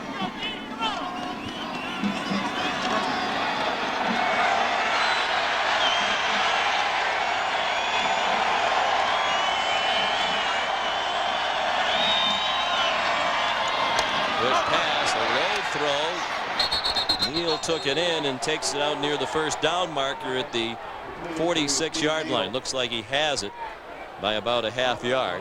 We talked about the Toledo Rockets. They finished the regular season 10-1. That was a better overall record than Western Michigan or Marshall. And the highlight of their season, the win at Penn State, September 2nd. One of tying with Western Michigan for the West Division title in the MAC, but lost the tiebreaker head-to-head competition as Western Michigan won 21-14 on September 23rd. One of the most exciting races in the MAC conference was Chester Taylor, the running back, and Robert Sanford going right to the end to see who would be the leading rusher. Sanford sweeping to the left for very little. A yard, and that's all. Doug Hodges made the tackle, and Robert Sanford. We mentioned earlier, Robert's a senior from Miami, Florida. Injured early in his senior season. Some of the Florida schools backed off. Then when he got healthy and returned to action, those Florida schools tried to get back in the picture, but Western Michigan stayed there throughout and kept in contact with Sanford. He said he knew almost nothing about Western Michigan. The only reason he had heard of Western Michigan, because he's a huge Miami Dolphins fan, he knew that John Offerdahl, the fine linebacker, came out of Western Michigan. He knew going to Western Michigan that if he did get hurt while he was playing, they'd take care of him because of the care they showed when he was hurt as a senior in high school. This half. Jeff Welsh had to burn a timeout. 2nd and 9 upcoming for the Broncos after this.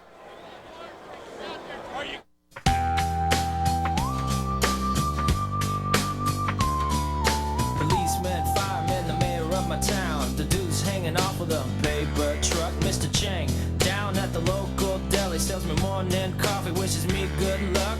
This is for the people in my neighborhood. They help me through the day and make me feel good. This spot's for you. And you and you and you. This spot's for you. Want to start a family? Right now? I just got supplemental insurance. What's that? Aflac. Well, if we get sick, our health insurance won't cover things like lost pay or other expenses. This does. What's it called? Aflac! I don't know. Aflac. Without it, no insurance is complete.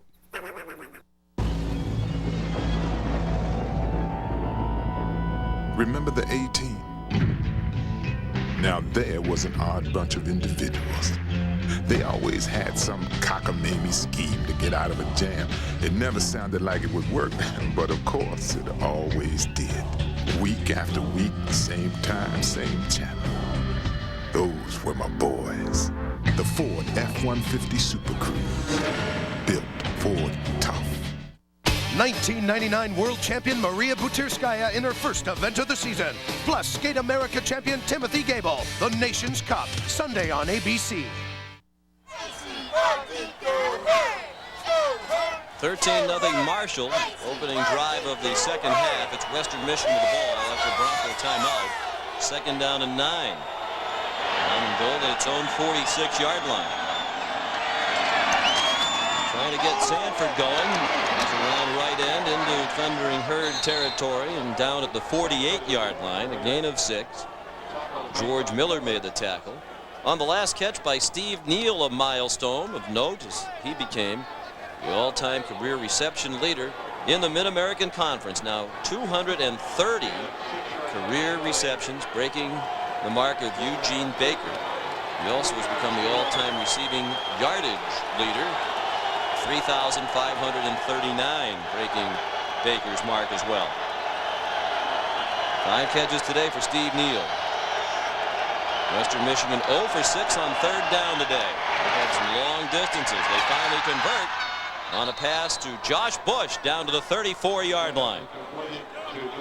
Josh Bush really coming on strong of late. He had 2 punt returns for touchdowns in the last 2 ball games, and Gary Darnell said his courage has grown. He calls him a pocket toy at 5'9", 155 pounds. That time found a seam in the zone by Marshall. Sean, it's unbelievable with 12 minutes left in the 3rd quarter. That's the first 3rd down conversion for Western Michigan. Unreal.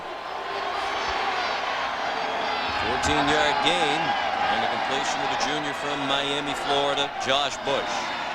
Welsh, a play-action pass at a lot of time as a receiver, and it is dropped along the far sideline. Are they going to rule that a catch and a fumble?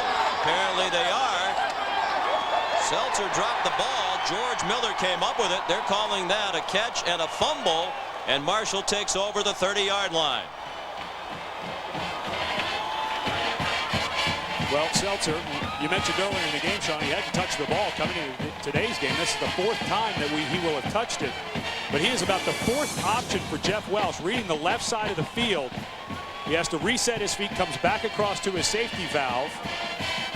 Bad call by the officials. He never had control of that ball, Sean. It should be 2nd down for Western Michigan.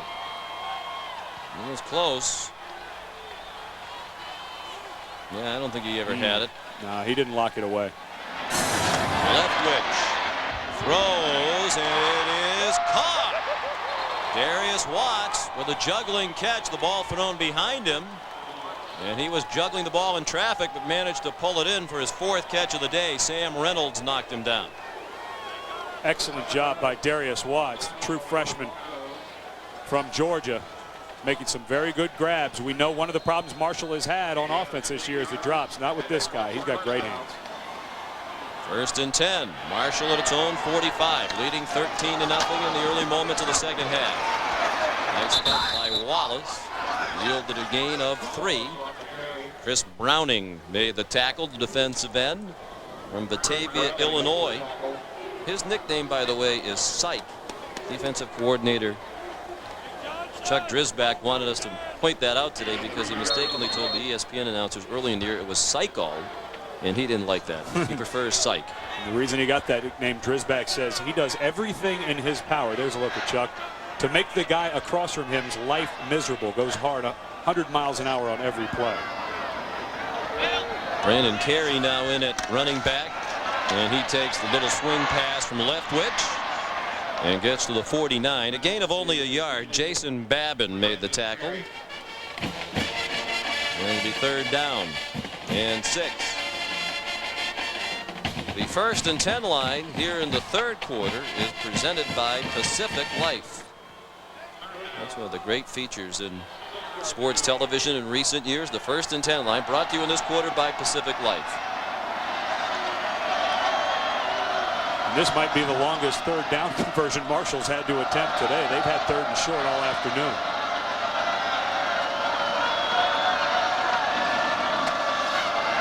Leftwich throws incomplete.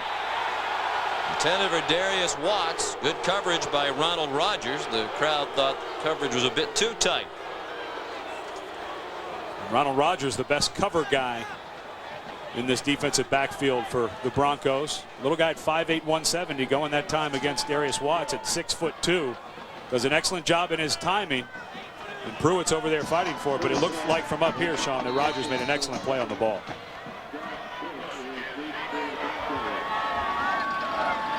Josh Bush, as Ed mentioned, he's had a punt return in each of the last 2 games, a 73-yarder for TD against Central Michigan and a 57-yarder against Eastern Michigan. Western Michigan's all-time punt return yardage leader. He lets it bounce, and Marshall's ready to down this one inside the 5-yard line. Downed at the 4 by Yancey Satterwhite. Terrific punt by Curtis Head of 46 yards.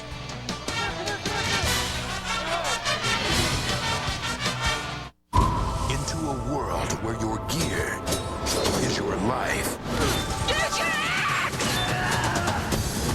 And life has no boundaries. Comes the new motion picture. Vertical Limit, rated PG-13. And now, push the limits of your own adventure with the Ford Explorer Sport Track. As essential as gear gets. Ford Outfitters, no boundaries.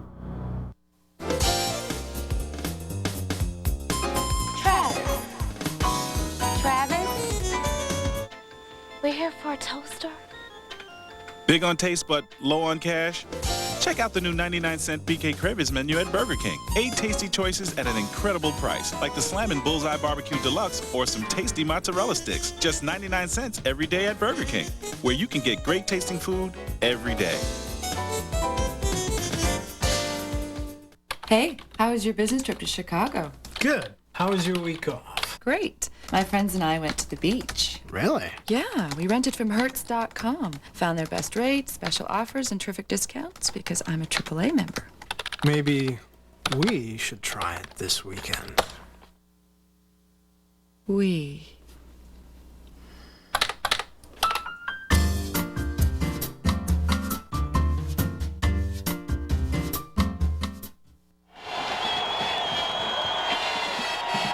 Not that the Western Michigan offense needed the situation to get worse, but they have terrible field position to start this possession, working from their own 4.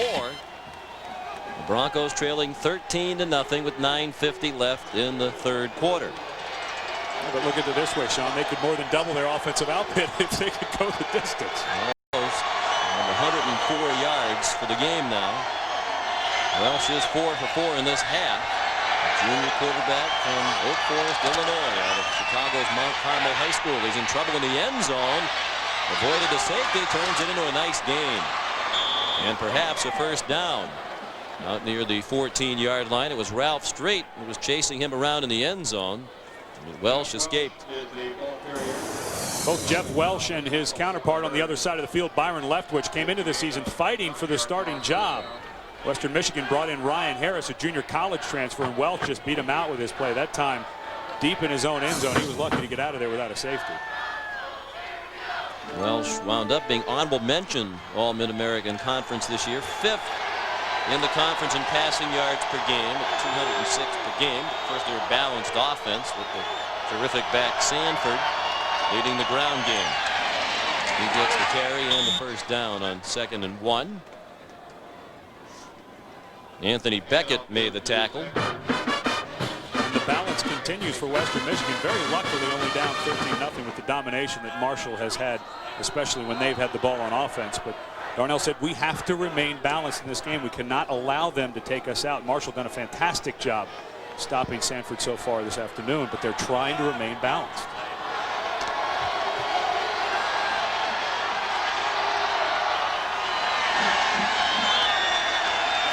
First downs, more than they had in the entire first half. They had 3. Welsh throws deep and nearly intercepted by Danny Derricott. The pass was intended for Corey Alston, but Derricott, who was a first-team All-Mid-American Conference player this year, had very good coverage. Monday Night Football. It's the Kansas City Chiefs battling the New England Patriots from beautiful Foxborough, Massachusetts.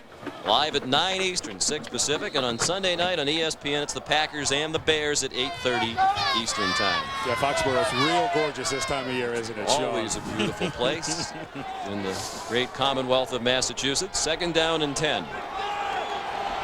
8.5 minutes left in the third quarter.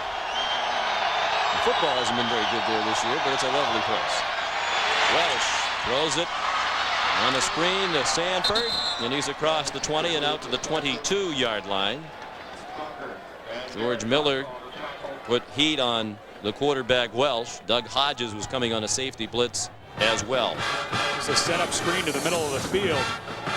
Robert Sanford's just going to get hit up in the line and then spin around, and Welsh does an excellent job of continuing the back pedal. Does a little jump throw and gets it over to Sanford. But what a nice job of Marshall pursuing to the ball. That was the one thing they all said they had to do. They had to get 3, 4, 5 guys around Sanford because of his strength at 220 pounds. 3rd down and 4. Nearly midway through the 3rd quarter, Western Michigan trying to get something going on offense. 5-man rush. Welsh in trouble and sacked.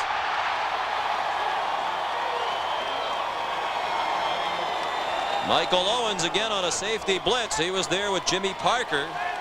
And the Broncos will have to punt again. What an excellent job of coverage down the field by Marshall. Maurice Hines, the cornerback, who struggled this year with some injuries, back in. Pretty good protection against the blitz, but Jeff Welsh just has nowhere to go. Double coverage on Josh Bush, the drag receiver, and he had to run for it and couldn't get away from that rush. 5th punt of the game for Matt Steffen. Sophomore. Wobbly punt. Takes a Bronco bounce inside the 40 and down at the 36-yard line, a 43-yard punt and no return.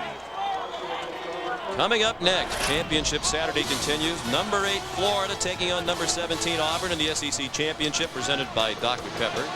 And at 8 Eastern, 5 Pacific, it's the Dr. Pepper Big 12 Championship. Undefeated number 1 Oklahoma needs a victory against number 7 Kansas State for a trip to the national championship game. It all happens here on ABC, home of the Bowl Championship Series. Well, you're already on record as picking Kansas State.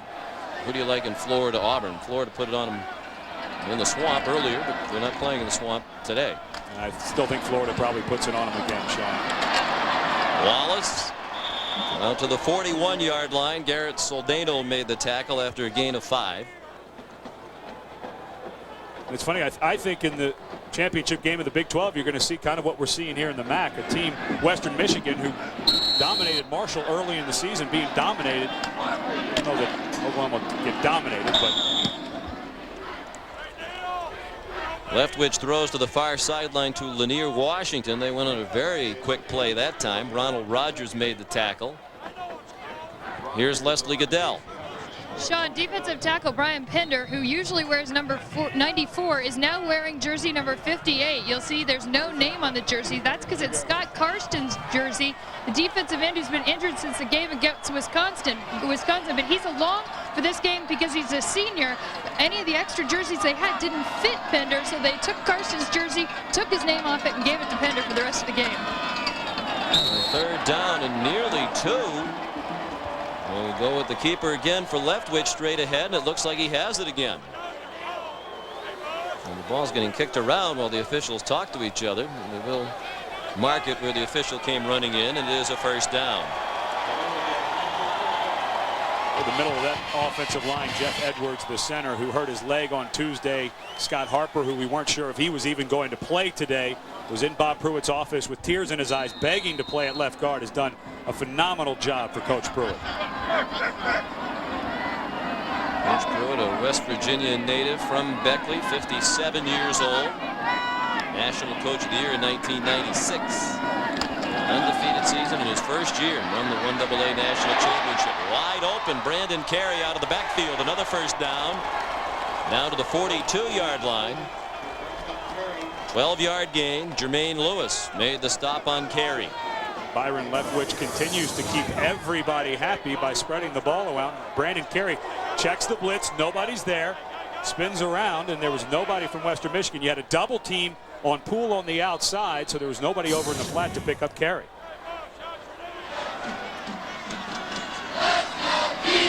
Now the shotgun, the inside handoff. Franklin Wallace struggling to get back near the line of scrimmage. Jason Babin has had a nice game. A true freshman defensive end made the tackle. As Bob Pruitt says, here at Marshall they play for championships, and that means games in the month of December. That's our Sprint PCS game fact. Marshall 20-7 in games played in December, whether it's 1AA national championships, MAC championship games. They're used to playing in this month. Of course, they played in the Motor City Bowl the last 2 Decembers and won each of them against Louisville 2 years ago, BYU last year. And they're trying to go defend that title for the 3rd year in a row. That pass is incomplete, thrown into traffic and nearly intercepted by Garrett Soldano. course, Marshall would go to the Motor City Bowl for the 4th year in a row if they win. They've won the last 2 after losing to Mississippi in their first try. No one will ever accuse Saldano of not being very aggressive. Nice job of breaking on the ball. Carlos Smith, another linebacker slash safety over there, knocks it out of his hands. But Saldano, an excellent job. He's more of a run stopper, getting back in pass coverage. 3rd down. 11 yards to go for a first down. 4:35 left in the 3rd quarter. Still 13-0 Marshall. No rush again on Leftwich. Pass incomplete. Intended for Lanier Washington along the far sideline. Jermaine Lewis again had the coverage. Jermaine's a transfer from Wisconsin Oshkosh. He came to Western Michigan as a wide receiver. Fastest man on their team. He's on the track team at Western Michigan. Made the transition over to defensive back and has played very well. 2nd team All Mid-American Conference this year. Chuck Drisbeck, the defensive coordinator, a little surprised that he got that notation because he had no interceptions. That's usually what gets you on the all-conference list. Curtis Head will punt.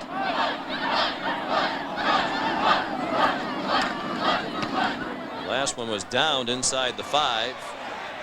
Head got a bit too much foot into that one, and the ball will come out to the 20. 4:24 left in the 3rd quarter. Still 13-0 Thundering Herd. 54-yard field goal. 5 seconds left. Their season all comes down to this. Here's the snap.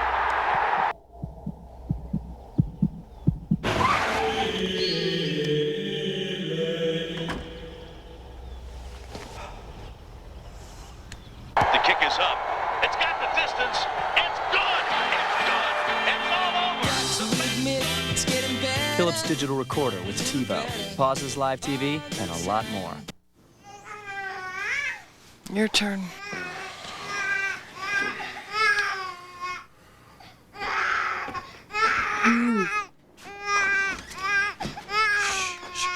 It's okay.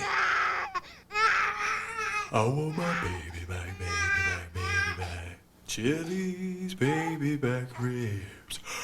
Chili's baby back ribs. Barbecue sauce. Did you ever see that movie, You've Got Mail?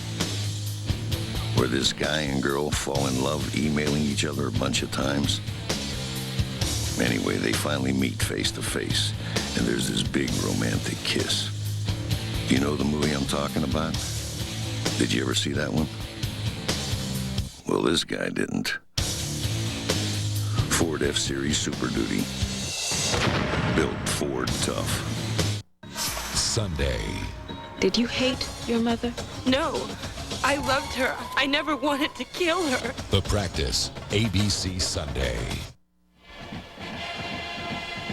Sean McDonough had Cunningham back at the Mid-American Conference Championship game in Huntington, West Virginia. Western Michigan the favorite, Ed, but they've done almost nothing on offense today. And Marshall's done a fantastic job slowing down Robert Sanford, their great back. But this is the drive, Sean. I think if they're going to do it, they have to do it. Under 5 minutes in the 3rd quarter.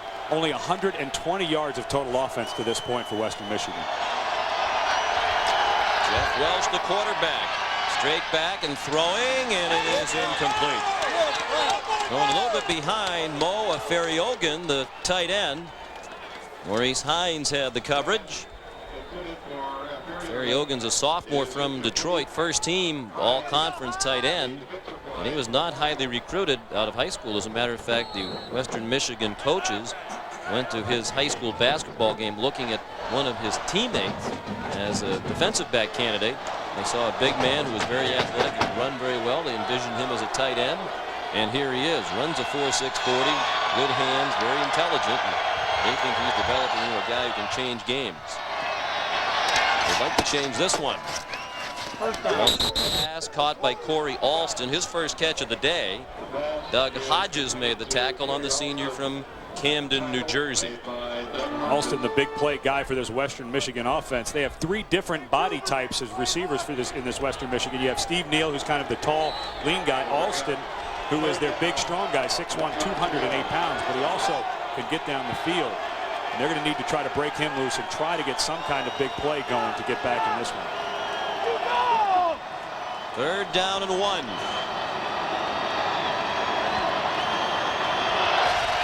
Seltzer comes in at fullback now. Watch for Sanford, was the first down and breaks free. Lateral the ball ahead, and a flag is down. Neal took a forward lateral and went out of bounds, losing the ball at the 48. But the officials throw the flag for that forward lateral by Sanford. Well, they'll end up with a first down and then back it up. But Robert Sanford just trying to make anything happen, Sean, but he doesn't need to do that. They're only down 13. He breaks through, makes a big play on 3rd and short. There's just no reason to try to make that even bigger.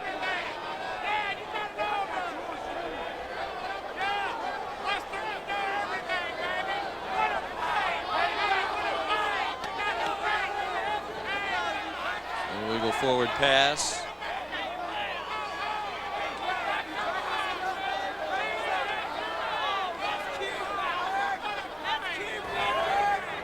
We have an illegal forward pass that went forward out of bounds. It's 5 yards from the passing spot, but it gave him a first down anyway. First down. Good explanation, but this was what Robert Sanford was able to do in the first ball game when he ran for 205 yards. Not even close. It's like he's trying to run the option with Steve Neal as his pitch back. But you see the strength of Robert Sanford in the first ball game. He got to the 2nd and 3rd level of the Marshall defense consistently, was able to run through those arm tackles. It is a first down out to the 37. Does with a lot of time with a 4-man rush as his receiver, Steve Neal.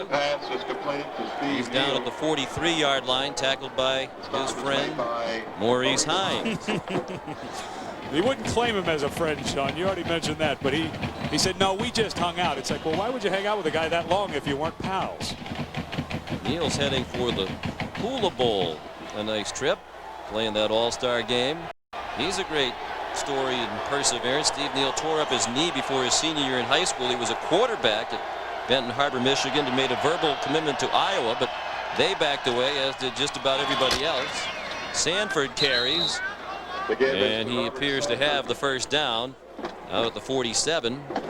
Neal thought his football days were over. He worked very hard to rehab his knee, just to have it in good shape for the rest of his life.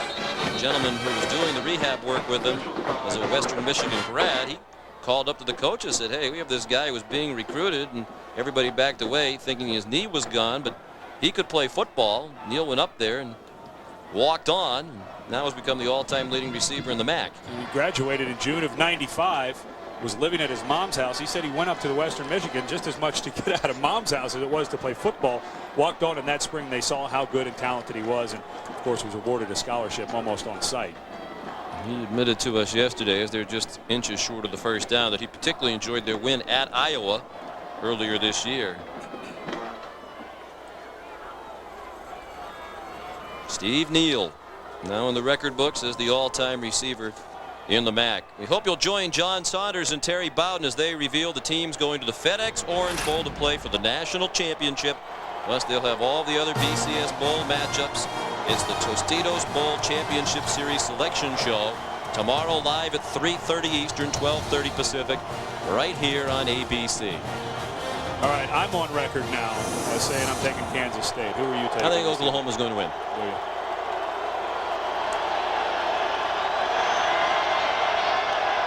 Seltzer must be quite a dancer as he goes in motion. And did they get enough? They needed just inches, and it looks like that's what Sanford got, perhaps. But as you know, Ed, well, that all depends on the spot, and that didn't look like a great spot. That's really the most important thing, you know. It all depends on the spot. My favorite broadcasting cliche. Our coaches used to say it depended on which foot the official spotted it with. If but it's then that affects the spot. Foot, of course, because it all depends on. The foot affects the spot, but it's still, it all depends on the spot. And I don't think in this case they got a good one. They didn't. It'll be fourth down. What will Gary Darnell do? Well, there's a moment of hesitation right now. Earlier he went for it around midfield in the first quarter. It looks like they're going to go for it again, Sean, and I don't blame him. Down 13 with a big 220-pound back, a veteran offensive line. See what they can do. Well, we don't know. Maybe Coach Darnell already has a deal at another school, but if he's in need of making an impression today, his team is not helping him at North Carolina or Oklahoma State with the way they're playing. Certainly he should be judged on his full body of work, and he has an impressive coaching resume. That's Charles Woods into that full house backfield, picking up the first down. They put 3 men behind Welsh, and Woods with his first carry of the day got the first down on the 4th down conversion. He picked up 4. I didn't see Robert Sanford get hurt on the last play. A little surprising with 2 fullbacks in front of Charles Woods, a little smaller back at 5'10", 192. I would have to have my 220-pound bruiser in there. And there is Sanford. He is getting worked on, so had to come out of the game. They went with a full house backfield and Charles Woods. Woods has carried the ball 70 times this season now with that last carry. Welsh throws. First down. Corey Alston on his knees at the 39-yard line. College football on ABC Sports brought to you by the Ford F-Series. The best-selling trucks are built Ford tough. By Chili's, I want my Chili's baby back ribs only at Chili's. By Morgan Stanley Dean Witter, move your money, get well connected. And by Budweiser, with the crisp, clean, refreshing taste you'll find in no other beer. Sean, it should be mentioned, Jeff Welsh, although the Western Michigan offense is struggling, having a very good afternoon. 13 of 17 for 104 yards. Just haven't had many opportunities. The rush picked up this time. The ball almost intercepted. Danny Derricott saw that one coming, stepped in front of Corey Alston, but missed the ball. It'll be 2nd down and 10. Well, that's an awfully long throw for a quarterback on the right hash. College hashes are wider than NFL hashes. An out route all the way back across the field. Derricott gets a nice break on the ball. Welsh gets everything he can on this and still almost pays the price. Derricott lets that another drop for Marshall. And I guess you got to say it was another drop touchdown, because if he catches that, he's gone. On the 39 of Marshall. Western Michigan's been dominated, but 2 touchdowns and 2 extra points will give the Broncos the lead. Still more than a quarter to go. There's a man wide open, Ferry-Ogun, the tight end, all the way down to the 22-yard line, where Chris Crocker made the tackle. A gain of 17 on the completion to Ferry-Ogun. You mentioned earlier how excited the coaches are of Ferry-Ogun and the athletic ability he has. When he first got to Western Michigan, not much of a blocker. He'd been a basketball player in high school. Played tight end where he didn't have to block much in high school, but he learned a lot last year from Jake Moreland, their fantastic blocking tight end who signed a free agent contract with the Jets. He's turning into an all-around tight end. And Moreland still with the Jets. And a timeout called.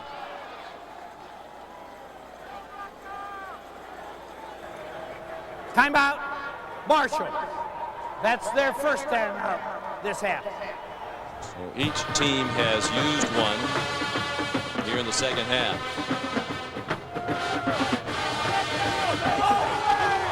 You mentioned the New York Jets. Al Groh, the head coach.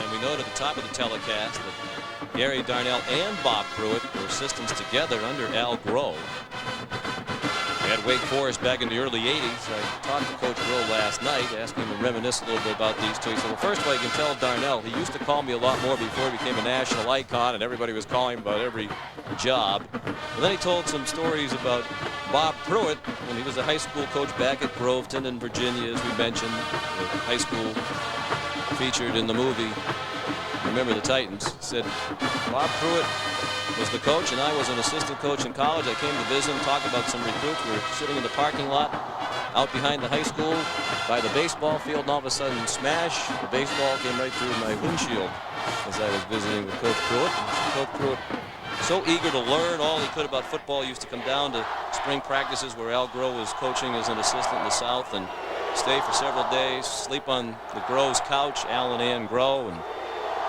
that was the start of what has become now an outstanding college coaching career. Welsh throws to the end zone. Touchdown, Steve Neal. And the Broncos are right back in the game on a 22-yard touchdown pass. We said before the drive end they needed to get something going, and they did. That was a very impressive march, and really the first of the day by Western Michigan. And you could not have thrown this ball any better. Jeff Welsh put this the only place that Steve Neal, his receiver, could catch it, and a fantastic catch. Neal spun around behind the defensive back and made the catch. Welsh having a nice day, 15 of 20, 143 yards. That's his first touchdown. Brad Salent, senior kicker. Coach Darnell says he'll be in the NFL next season. He's a great one. He banged that one right down the middle. Steve Neal, on the day in which he's become the all-time receiver in the MAC in receptions and yardage, adds a touchdown to his resume today. And it's 13-7. Steve Neal lined up in the slot position right here. The strong safety comes over to cover him. That's number 19, Chris Crocker, who comes over in very good coverage. Crocker did a nice job of running with Neal. But Neal spins around and catches that ball with his left hand as he spins back around. And Welsh, very quietly, Byron Leftwich has put up the numbers today, throws into double coverage that time. But what a great job of Neal spinning around and getting that ball. 27th career touchdown reception for Neal. He's number 1 all time at Western Michigan in that category. Jeff Welsh threw it. We talked about how he waited a couple of years here at Western Michigan behind Tim Lester. He also had to wait a couple of years in high school behind his brother, John, who was the starting quarterback at Mount Carmel in Chicago. Jeff didn't get a chance to play until his senior year. He went 15-0 that year as the starter and led them to a Class 5A state championship. John has gone on to Idaho, and he's put up huge numbers as the quarterback for the Vandals. And Jeff can always tell John, you didn't win a championship in high school. I did, because the year before, John took the team to the state finals. They lost in a last-second field goal.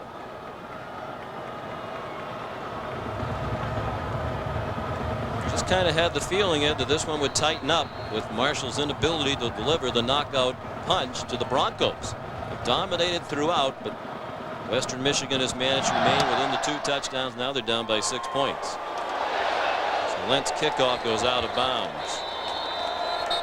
That's something that Western Michigan does on purpose. They kick a pooch kick, try to get some hang time on it, but that time a miscue by Salent getting it out of bounds. A big penalty. Ball comes out to the 35-yard line.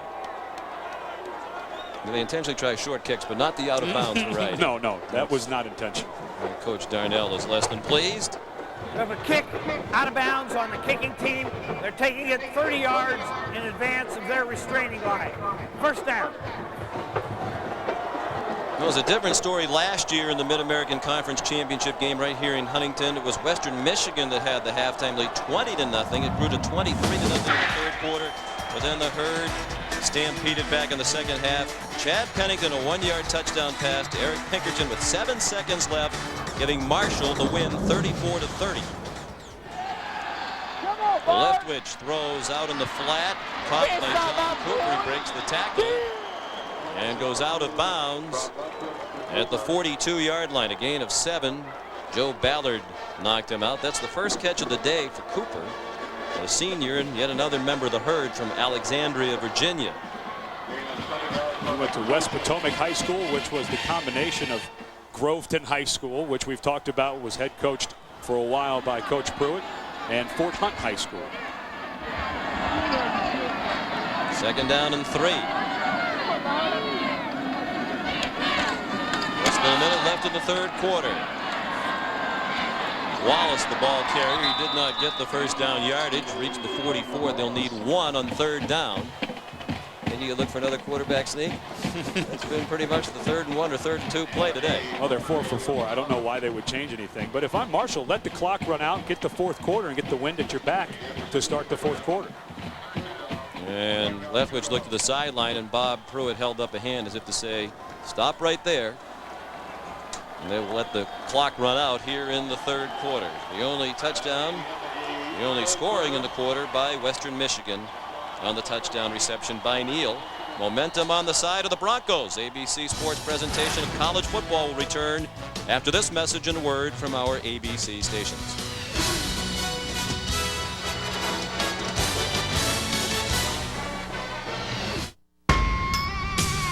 You know the Fight Club, right? Where this group of guys get together in some warehouse or basement or whatever, and they just get beaten up. Then go to work the next day scraped and scarred and wearing bruises like badges of honor. Now there's a hobby that separates the men from the boys. The new Ford Ranger Edge. Built Ford tough. Honey, put the game down now. Come on, let's go. It's hard to tear yourself away from Circuit City's new entertainment zone. It's got an expanded selection of the hottest new digital technology, like lots of digital and 35mm cameras you can try out, a cool interactive video game department, the latest PC software and upgrades, plus exciting MP3 products and more. Honey, don't make me come back there. I gotta go. Come see the all-new entertainment zone at Circuit City. In after-school programs, your kids will find the hero inside themselves. Let us know you on after-school programs in your area. Call 1-800-USA-LEARN. Top-ranked Oklahoma continues their national title run with a rematch against Kansas State. The Dr. Pepper Big 12 Championship tonight at 8, 5 Pacific on ABC. Imagine me and you, I do. I think about you day and night. It's only right. The only one for me is you, and you for me. So happy together. To the greatest fans, thanks for your support. Love you. Mwah. You kids don't know how easy you have it. Why, when I was your age, I wasn't. If a thing is worth doing, it's worth doing well. We start at 8 a.m. sharp. I trust you don't have a problem with that.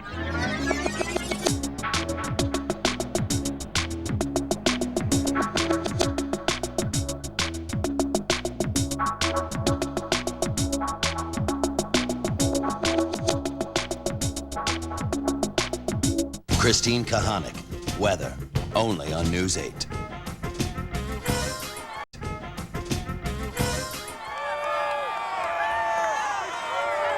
a tale of two halves, Marshall dominated the first half. Western Michigan had the upper hand and the only score in the third quarter. Now the first play of the fourth quarter is 3rd and 1 for Marshall. Its own 44. This time it's not Leftwich. It's a pitch, and Wallace fumbled the football.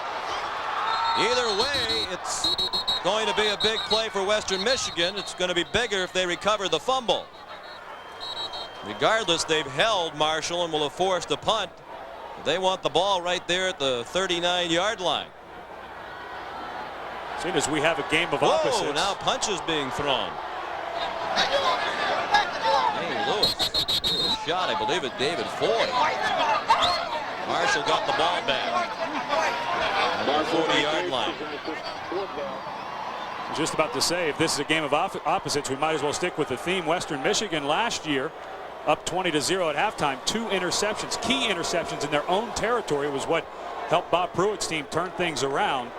But Marshall dodges a bullet by not fumbling that ball on their own 40. Well, interesting call. Maybe they figured after all those successful quarterback sneaks, Western Michigan would stuff that, but they went a great distance away from that.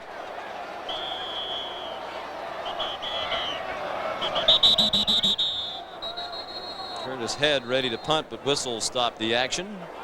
14:23 left in the fourth quarter.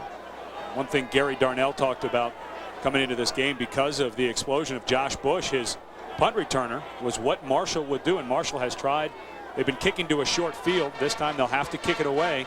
You have to wonder if they'll angle it to the sidelines against the very dangerous punt returner. Reset the 25-second clock. Game clock will go on the snap.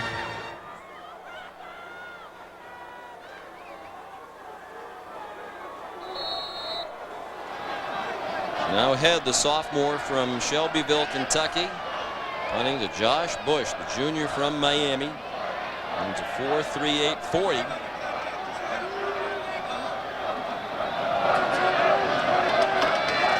Return yardage on the 3 punts. That ball looked like it might have been deflected, but they've thrown the flag for running into the kicker or roughing the kicker. The Broncos are arguing at the other end of this play as you watch the ball roll dead that they deflected the ball.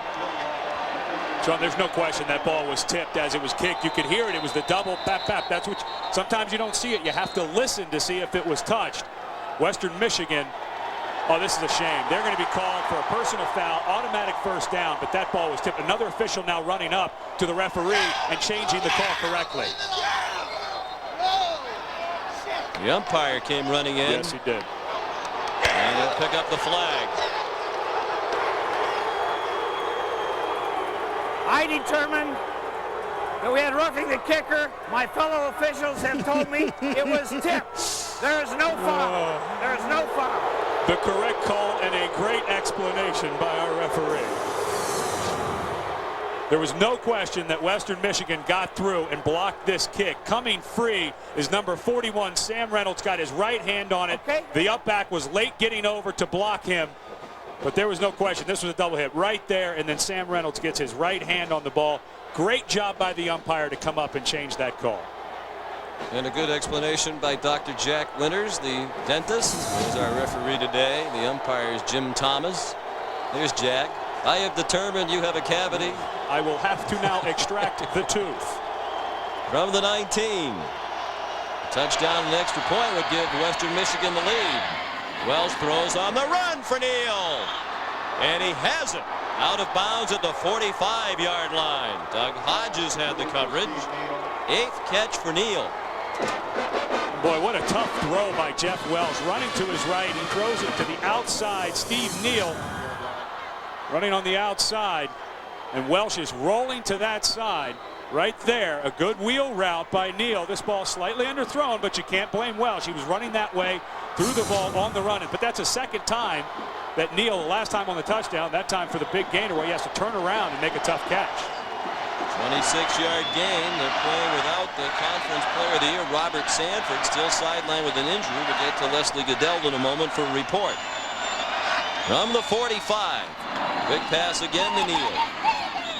And he's taken out of bounds by Maurice Hines after a gain of 3. Let's get a report on Sanford from Leslie. Sean, Robert Sanford has some sort of a hip injury. Broncos trainer Kyle Blecka didn't expand on it except to say that they've taken him in the locker room. They're wrapping him up. They're going to bring him back out. He will be back in the game. But he did go to the locker room just a few moments ago to get that taken care of. He was running along the sidelines trying to see if he was feeling okay, and I think they determined they needed to do a little bit more wrapping. Charles Woods is the running back. On second down, Le Mans 7. One of the rushmen upended, and that pass nearly picked off. Welsh threw it up for grabs down the middle of the field, and Danny Derricott, who's come very close to 3 or 4 interceptions today, couldn't quite get that one. And Sean, the one thing that Robert Sanford does for this team, watch the block right here on Max Yates. Goes for the cut block, and Yates makes Welsh have to move out of the way. Robert Sanford, an incredible blocker on blitzes, would have hit Yates in the mouth, and I think Welsh wouldn't have had to jump out of the way and made the bad throw. 3rd down and 7. 13:49 remaining in the 4th quarter. Marshall leads 13-7.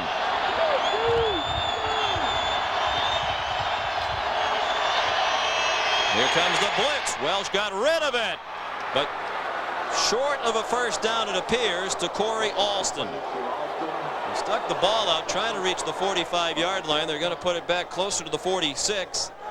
And the official along the marker on the far sideline is signaling 4th down. It'll be 4th and less than a yard. Well, Gary Darnell has gone for it twice. I don't see why on Marshall's side of the field, at 4th and very short, he wouldn't go for it again. But remember, Robert Sanford, their 220-pound running back, is in the locker room with a hip injury. Well, the last time it was 4th down, they went for it. They picked it up without him. It was Woods on a carry. They went for 4 yards. 4th down and 1. They're 1 for 2 on 4th down today. Seltzer offset with Woods in the backfield. Flag down. Woods down for a loss. But there is a flag, and the Broncos are clapping, saying Marshall was offside. Western Michigan went with a quick snap, but Sean, not sure that Western Michigan, it looked like Marshall might have been in the neutral zone, but I'm also not sure if Western Michigan wasn't set for a full second before they snapped the ball. Offside on the defense, 5-yard penalty, first down. Marshall, the most penalized team in the MAC conference, makes a big play, hustles up to the line, Western Michigan. They are set for a full second. Who's offside? I don't see anybody who's in the neutral zone. A great job by Marshall recognizing the strength of the formation to the right side and over-shifted line by Western Michigan. And Bob Pruitt, he's going to look at that film. And that's terrible. They must have thought Michael Owens coming on the blitz was across early, but he wasn't. He had it timed perfectly and was involved in the play behind the line of scrimmage. Marshall's been victimized by a couple of bad calls. You think back to that no touchdown in the first quarter. That looks a lot bigger now. Welsh has his man. Josh Bush, touchdown!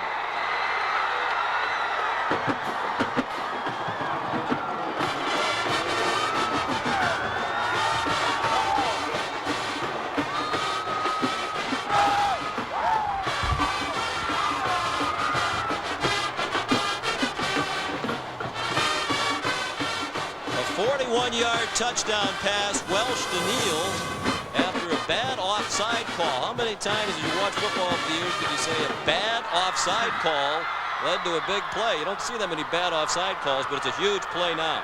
And Marshall caught up around the line of scrimmage, expecting run. No safety deep. Bush wide open on the post route. Now Salent with the big extra point that would give Western Michigan its first lead. It is good. Flag down. The kick was nearly blocked, perhaps because the man was across the line a bit early. And that was the case. Offside on the defense. It's declined. Point is good. If this margin stands, they'll be talking about the phantom offside penalty for a long time here in Huntington. Western Michigan leads for the first time today with 12:52 remaining.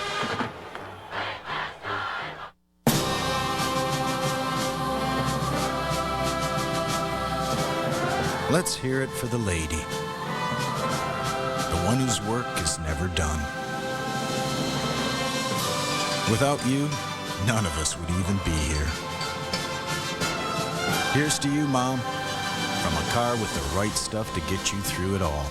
Chevy Malibu, the car you depend on every day. Just like you, we'll be there.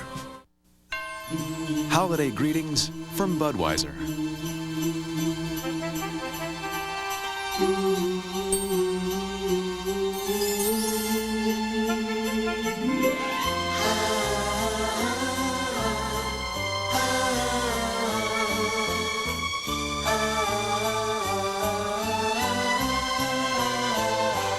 From our family to yours, we wish you a very safe and happy holiday season.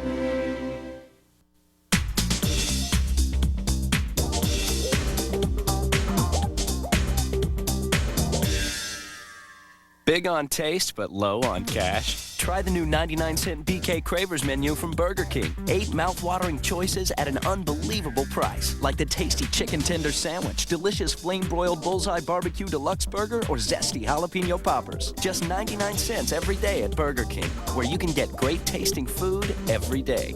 Got the urge? The best comedy on the internet is coming to your TV. From the producers of Roseanne and That 70s Show comes ABC.Comedy, Friday on ABC. College football on ABC Sports brought to you by Chevrolet. If only everything was as dependable as a Chevy, Chevy will be there. By MSN, everything you need to feel at home on the web, all in one place. By the Hartford, bring it on. And by Tostitos, dig in, kick back, stay all season. Robert Sanford back on the Western Michigan sideline on the bike, trying to get loose. Just 67 yards rushing in the game. The story in the second half has been Jeff Welsh, 14 out of 18 passing for 181 yards and the 2 long touchdowns. Fair catch signaled on this kickoff. It's a free ball, and it goes out of bounds. So Marshall will get it. It was Bardon Carter who called for the fair catch, but couldn't get to the ball. The kick kept getting shorter and shorter as it got knocked down by the wind. Again, that's a planned play by Western Michigan to pooch that ball up in the air. I don't think that they're trying to kick it this sharp. But Carter makes the right decision to go for the fair catch. But, John, you said it. The wind just knocked that thing down, and no way he could get up there. And unfortunately for Western Michigan, takes a Marshall bounce out of bounds. So the herd will begin at the 26. Brandon Carey is the running back. And it was old man Jimmy Cabellos, who went down for no gain. Clearly momentum on the side of the Broncos now. And finally, this Western Michigan defense has been able to be over on the sidelines and get some rest. First half, they spent the entire half out there playing against the Marshall offense, and now the Western Michigan offense is helping out their defense by keeping them on the sidelines and bringing them out fresh. Sanford chatting with his understudy, Woods. 2nd and 10. Snap, Leftwich still doesn't have it. It's a free ball at the 13-yard line, and Brandon Carey got it back.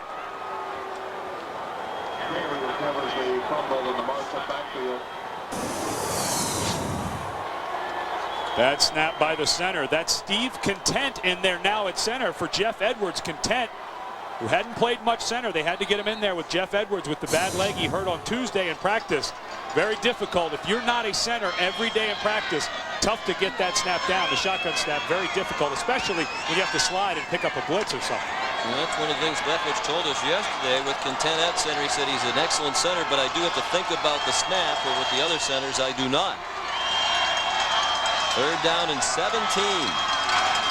Good snap that time out of the gun. Leftwich throws. It is caught. First down, a huge play on the completion of John Cooper all the way out to the 40-yard line. And Cooper comes up limping, going towards the sideline, got tackled down around the ankles. But Cooper, part of that 4-way senior wide receiver group that they have, he'd been a little quiet earlier in the game. This time runs a fantastic route. He's working one-on-one with the safety / linebacker Carlos Smith. He ran the out and up, and good protection by Leftwich was able to find him down the field. 7-yard completion, and then movement. Steve Shulo, the outstanding tackle, came up out of his stance a bit early. Dead ball, false start on the offense. 5-yard penalty, still first down. Boy, you know, Sean, you mentioned the momentum starting to shift. All of a sudden you get a big play, and then you have a mistake by a veteran left tackle moving backwards. Those are the types of things that you start to realize that Gary Darnell's troops have fought their way back and wrestled control of this game away from Marshall. Leftwich on 1st and 15, trying to set up the screen, looking for Lanier Washington. Incomplete. It'll be 2nd and 15. Leftwich told us yesterday he really benefited from serving as the understudy to Chad Pennington last year. Chad, not only a great talent, but such a cerebral quarterback, and said every time Pennington would come off the field, he'd come over to Leftwich and say, well, do you notice on this play we did this, and this is why. It was almost like he was getting coaching during the game from the starting quarterback. Still gets it now. Chad Pennington told Leftwich as he spends his quote-unquote redshirt year with the New York Jets, he still calls him at least once a week. Short drop. Leftwich had to get rid of it quickly. The catch made for a very short gain. They'll give Poole forward progress out to the 38-yard line. But it'll be 3rd and long. Here's John Saunders. Well, Sean, with a Burger King update, Army, Navy winless this year, but Brian Broadwater, 32 yards to Brian Williams. It's 17-7 at that point. Navy holds off Army to win it 30-28. Both teams finish 1-10. Sean. So the coaching change at Army did not result in a big season, but they turned around the style of play for the Cadets. Still don't understand why they let Bob Sutton go after last year, but he landed on his feet with the New York Jets. Leftwich going very deep on 3rd and 12. He wanted more than that. Ball went over the head of Nate Poole and came up short of another receiver, David Foy. On 4th and 12, they'll punt.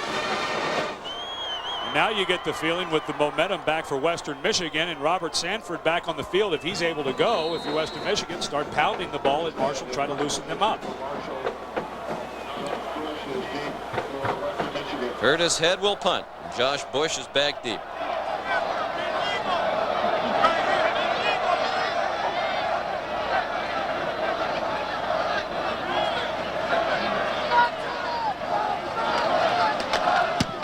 Off the side of his foot. Oh my goodness, this is going to be a very short punt, spotted at the 40-yard line, just a 22-yard punt. Well, Head's been trying to keep it away from Bush today and might have taken that to an extreme right there.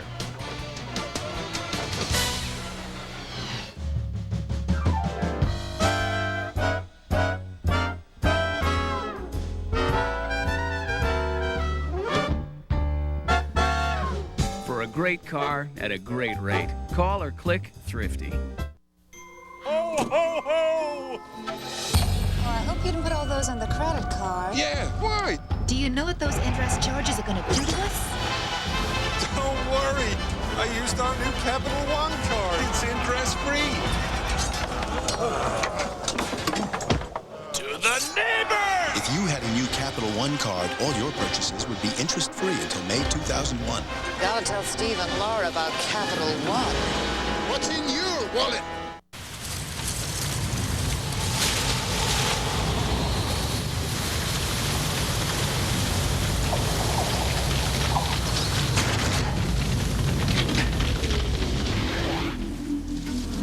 The sleek 200 horsepower Chevy Monte Carlo SS. Green? The side you show the world is up to you.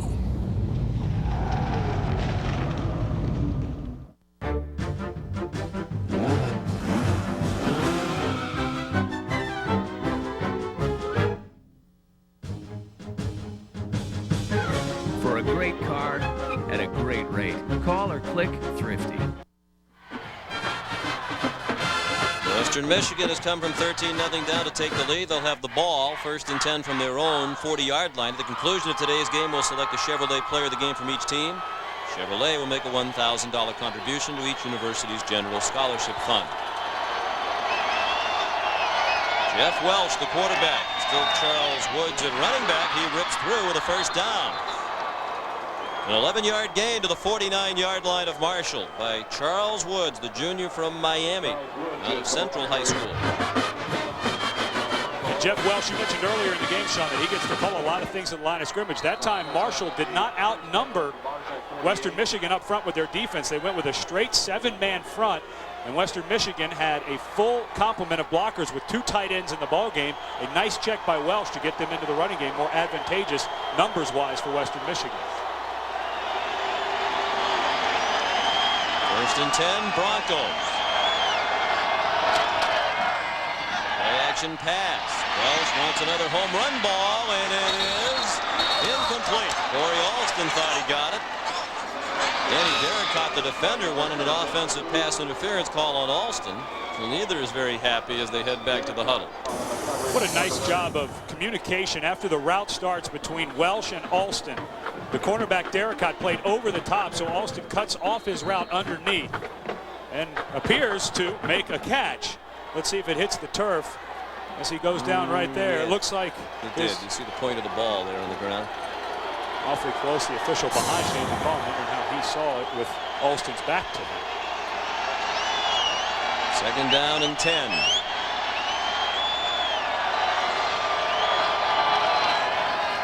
Welch pursued from behind, gets it out to Neal. He's taken out of bounds by Maurice Hines. 10th catch for Steve Neal, putting the finishing touches on a brilliant career with a huge day. Now 235 career receptions. But, you know, he said all of those things are nice. I get to go to the Hula Bowl. I'm the all-time leading receiver in the MAC conference with these catches today. But he said, I've got nothing to show for it. I don't have a championship, and I don't have a bowl game. And he's playing like he wants to win this championship and go to the Motor City Bowl. 3rd down. 6 yards to go for a first down. Western Michigan's had a tough time on 3rd down. Started out 0 for 6. Another blitz picked up. Welch throws. Incomplete through the hands of Mobilija Aferiogun, the tight end. Welch that time rushed the throw just a little bit, and he knew right when he threw it that he had led Aferiogun too far. The offensive line picks up the blitz. The cut block right there by the running back. Just let it go a tad too soon. So Matt Steffen will punt. Maurice Hines is the deep man, and he's a dangerous return man. Going back for a touchdown this year against Bowling Green. Won't have a chance to run this back. A fair catch called for and made on the run near the 20-yard line. Just a 24-yard punt into the wind. Marshall has the ball back with 8:55 remaining, trailing by 1. 21, 22, 23, 24.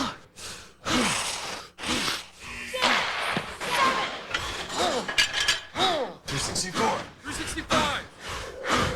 24. 7. 365. 24. 7. 365. Chevrolet, supporting U.S. Olympians 24/7, 365.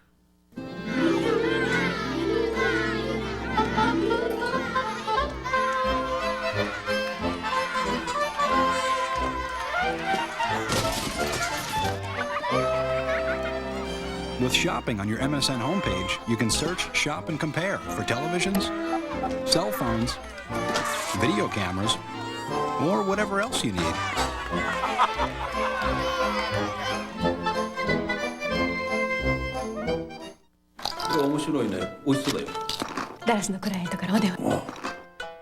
Hello, Mr. Buffo. Thank you for the nice gift pack of beef jerky. Beef jerky. Thank you. Gee, wish I could take credit, but I didn't send you all any jerky. You didn't? Well, no. The last gift I sent you was that box of filet mignons about 2 months ago. Y'all got that, didn't you? Shipping internationally. Y'all there? Next time use FedEx and be absolutely sure. Hello? A BCS bid and conference title are on the line when Florida battles Auburn. The SEC Championship game presented by Dr. Pepper. Next on ABC. Welcome back to Huntington, West Virginia, the Mid-American Conference Championship game, the 4th Mid-American Conference Championship game. Marshall trying to make it 4 for 4. Sean McDonough, Ed Cunningham, Leslie Goodell. Marshall with the ball down by 1 to Western Michigan. 8:55 left. They've been victimized by a couple of bad calls. That should have been a touchdown on the first drive of the game. Instead, Marshall settled for a field goal. And in this 4th down play, when they had Western Michigan stopped, there was a phantom offside penalty, and clearly there was not a Marshall player offside, and they turned that bad call into a touchdown to the Broncos to take the lead. Now it's Franklin Wallace on the run, managing to weave his way through traffic out to the 27-yard line. Good blocking to lead the way by Scott Harper, who was a big question mark from a health standpoint coming into this game. And here's a couple of things to remember for Marshall. Now they have a very stiff wind at their back. Gary Darnell, who had the choice to take what side of the field he wanted to coming out of the half, decided to go with the wind in the 3rd quarter. That helped them get back in the ball game. But now in the 4th quarter, Marshall can do all of their offense and not have to worry about that stiff wind knocking down the passes of Leftwich. Leftwich with time on 2nd and 3. A bit of a low throw, so Lanier Washington had to go to his knees to catch it. No run after the catch, but it is a first down. A completion out to the 36-yard line. A gain of 9 on the 4th catch of the day by Washington. Marshall going with their no huddle, very quickly getting the line of scrimmage, trying to get some kind of rhythm on offense that they had so much of in the first half and none here in the second.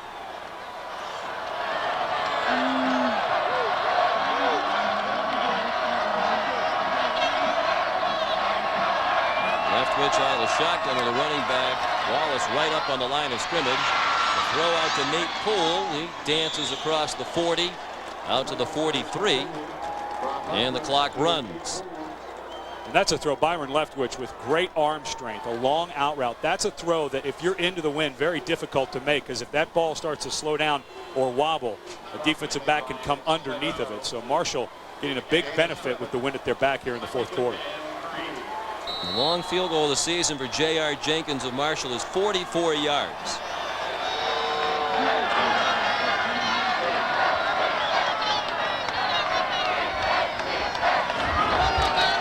Second down, the pass, good for a first down. Out of bounds goes David Foy. You start to see why the coaches are so excited about Byron Leftwich as a quarterback. No panic. Western Michigan bringing some pressure up the middle, sets his feet, and he's throwing strikes. This was what Gary Darnell was so worried about, was this young man throwing what he called laser beams all afternoon. 26 of 41 is Leftwich for 307 yards. We can update that graphic to include the last completion. 307 now on 26 of 41. 2 timeouts left. That 44-yarder by Jenkins, his longest attempt of the year. Well, they're working the short stuff successfully. David Foy with another first down into Western Michigan territory at the 37-yard line. 5th catch for Foy, 96th of his career, a 12-yard gain. You know, and if you want to get your team back into it, physical play. Joe Ballard comes in and Foy throws a stiff arm right in his face and knocks him over. The sideline erupts for Marshall. That's one way to get momentum back, is some physical play by your wide receivers. Jenkins standing by, but with all this time left, Marshall's thinking touchdown here.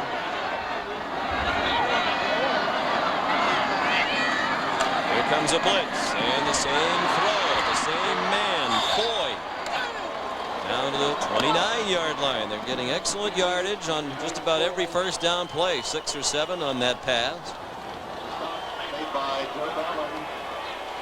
1st and 10 line here in the 4th quarter, presented by Pacific Life. Western Michigan's got to start thinking about bringing some heat. They're giving. Look at the distance of the receiver out here, Sean. That's why the underneath stuff, a 7-yard cushion as he works up before the snap to show a little press coverage with no safety in the middle. But they've been playing awfully soft on this drive. And bring the blitz here. Leftwich throws it quickly again, and that one is incomplete. Foy was hit immediately by Ronald Rogers, who knocked the ball out. That ends a streak of 5 straight completions for Byron Leftwich. And I think Chuck Drisback, the defensive coordinator for Western Michigan, who's a lot more aggressive with his calls this year, got tired of seeing that underneath stuff and went with press man. No safety there, and that paid off for him that time with the blitz. Now Leftwich on 3rd down has his man, has a first down and much more. John Cooper, touchdown!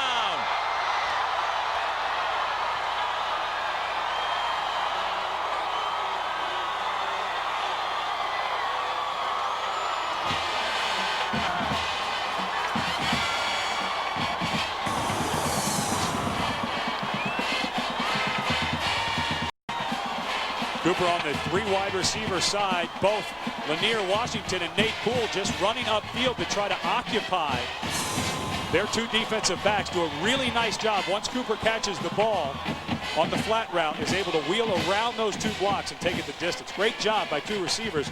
Those are the little things that receivers have to do. If you're not the primary target, but your job is to run some guys off. Nice job by Nate Poole and Washington. You saw Coach Pruitt holding up the 2 fingers. They'll go for 2, try to make the lead 7 points. They're 0 for 1 this year on 2-point tries. Leftwich locks it, and it's incomplete. Trying to find Greg Kellett, the tight end. Ball lobbed perhaps a bit too high. It gave Ronald Rogers time to close and put a hit on Kellett just as the ball arrived. So it's a 5-point lead for Marshall with 6:14 remaining.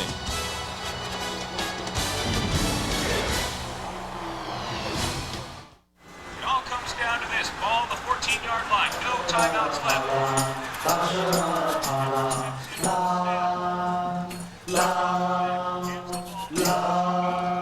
Tostitos? The exhilarating taste of new spicy quesadilla Tostitos chips. Fight, and march down the field. Smile out the touchdown. It's fun for everyone. Dig in, kick back, Tostitos.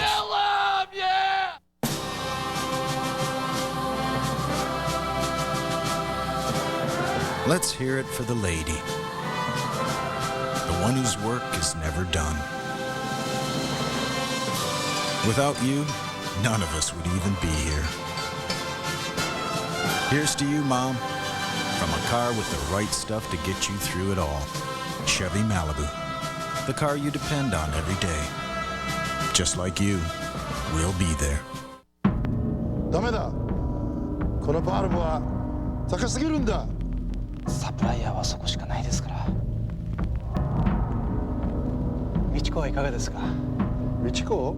今オンラインで定時額が出ました。半額です。どこの会社だ？テキサスです。テキサス。どうもありがとう。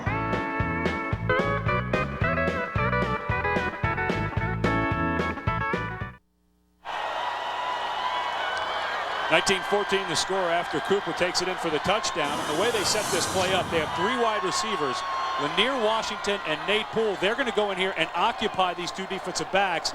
You just have a flat route out here by Cooper, and a fantastic job by Washington Poole after the catch going to make a block, especially on the edge there by Lanier Washington. Give the touchdown to Cooper, but give a pat on the back to his two teammates in the wide receiver corps.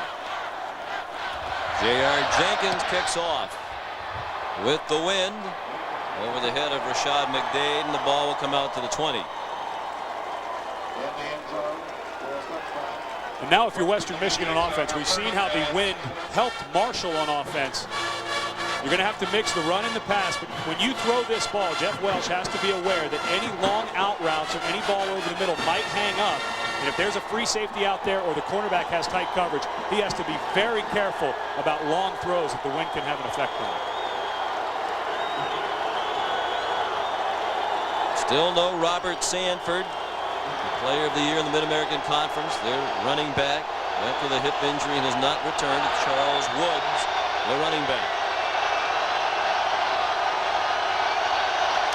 And they give it to Woods, and he fights for 1 yard. Tackled by Orlando Washington, a backup defensive lineman, sophomore from Acoville, West Virginia. Monday night, the Kansas City Chiefs battled the New England Patriots on Monday Night Football. Battle for draft pick positioning there, live at 9 Eastern. And on Sunday night on ESPN, the Packers faced the Bears at 8:30 Eastern. Gary Crowton, the offensive coordinator for Chicago, a likely candidate to replace Lavelle Edwards at BYU, part of that coaching carousel that is heating up. And of course, Garrett Darnell at Western Michigan being mentioned for a couple of different jobs.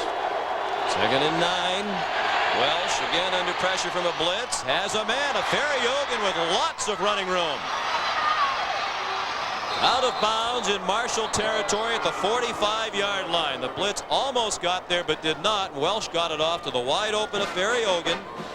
Maurice Hines finally able to run him out after a gain of 34. What a nice job by a Ferry-Ogun staying in to help pick up the blitz and then releasing at the last moment. Here he is right there. He goes for the cut block on the end of the line of scrimmage. The linebacker, number 90, George Miller, lost him in the wash. He thought, hey, he went for the cut block. I don't have to run with him. What an excellent job by Ferry-Ogun, though. Going in, making the cut block, spinning up, and getting out in the route. 1st and 10. Western Michigan down by 5 at the Marshall 45-yard line. 5:21 left. Each team with 2 timeouts. Woods taken out of bounds after a short gain to the 42. Again, it was Maurice Hines making the tackle. Senior from East Point, Georgia. First team All Mid-American Conference cornerback. 7 career interceptions. He and Derricott had a bet about who would have more interceptions, and it seems that Derricott's going to win that bet. He has 12. Well, it'd take a pretty big effort with 5:16 left for Maurice Hines to catch him, but Maurice had to spend part of the year on the sidelines with a pulled quad, so didn't get to quite play the full slate of games. 260 yards passing now for Welsh. His career high 332 against Ohio in their win 23-10 over the Bobcats this year.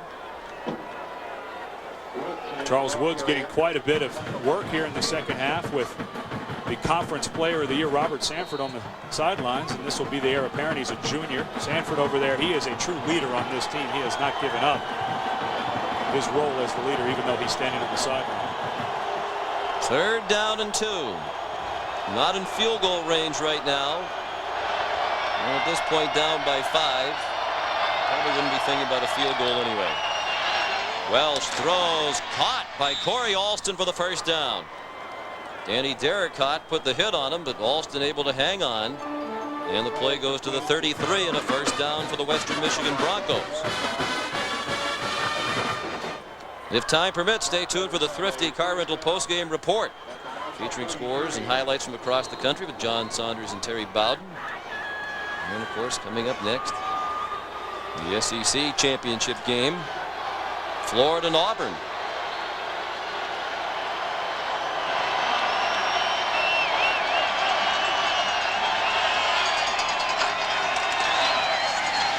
Quick handoff to Scott Seltzer.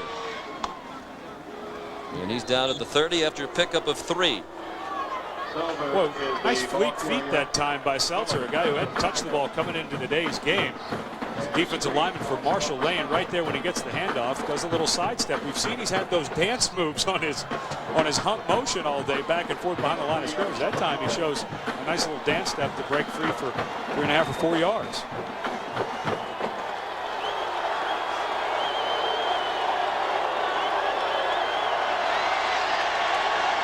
Second and 7.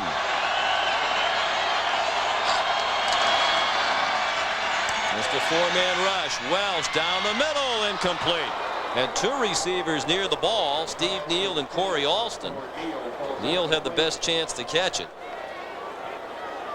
Such a tough spot for Western Michigan to be in right now with this much time, 3:32. And of course, you're just going to try to strike us, try to get the ball into the end zone. Neal not able to get over to that ball. That ball wobbling a little bit, Sean. It's going to hang up in that wind.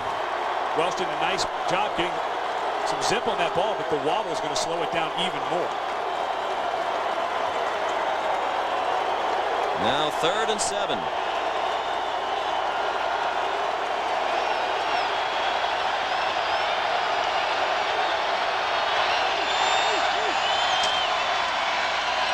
Welsh flush from the pocket.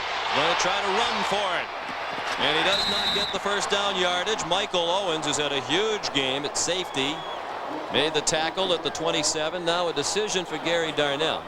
2 field goals would win the game, but there's only 3:15 left and the clock is running. Well, when we mentioned the win, 27 would be about a 45-yard field goal, which would really in this win be 55 or almost 60 yards. Gary Darnell going for it on 4th down, but Welsh doing everything he can. An excellent job, though, that time. Marshall in his zone defense. So their strong safety, Michael Owens, able to come up and make the play. Here's Brad Salent. He's an outstanding kicker. He's made a 56-yarder in his career, but right now the situation dictates going for it. And that's what the Broncos are doing on 4th and 4. Welsh with time. Throws incomplete. Looking for Alston, who had broken free, but the pass was nowhere near him. Chris Crocker had the coverage.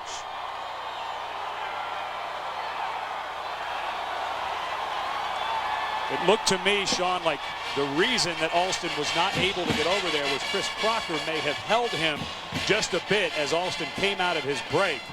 Welsh expected Alston to be back towards the middle of the field, not able to get over there. Here's Alston up on the top.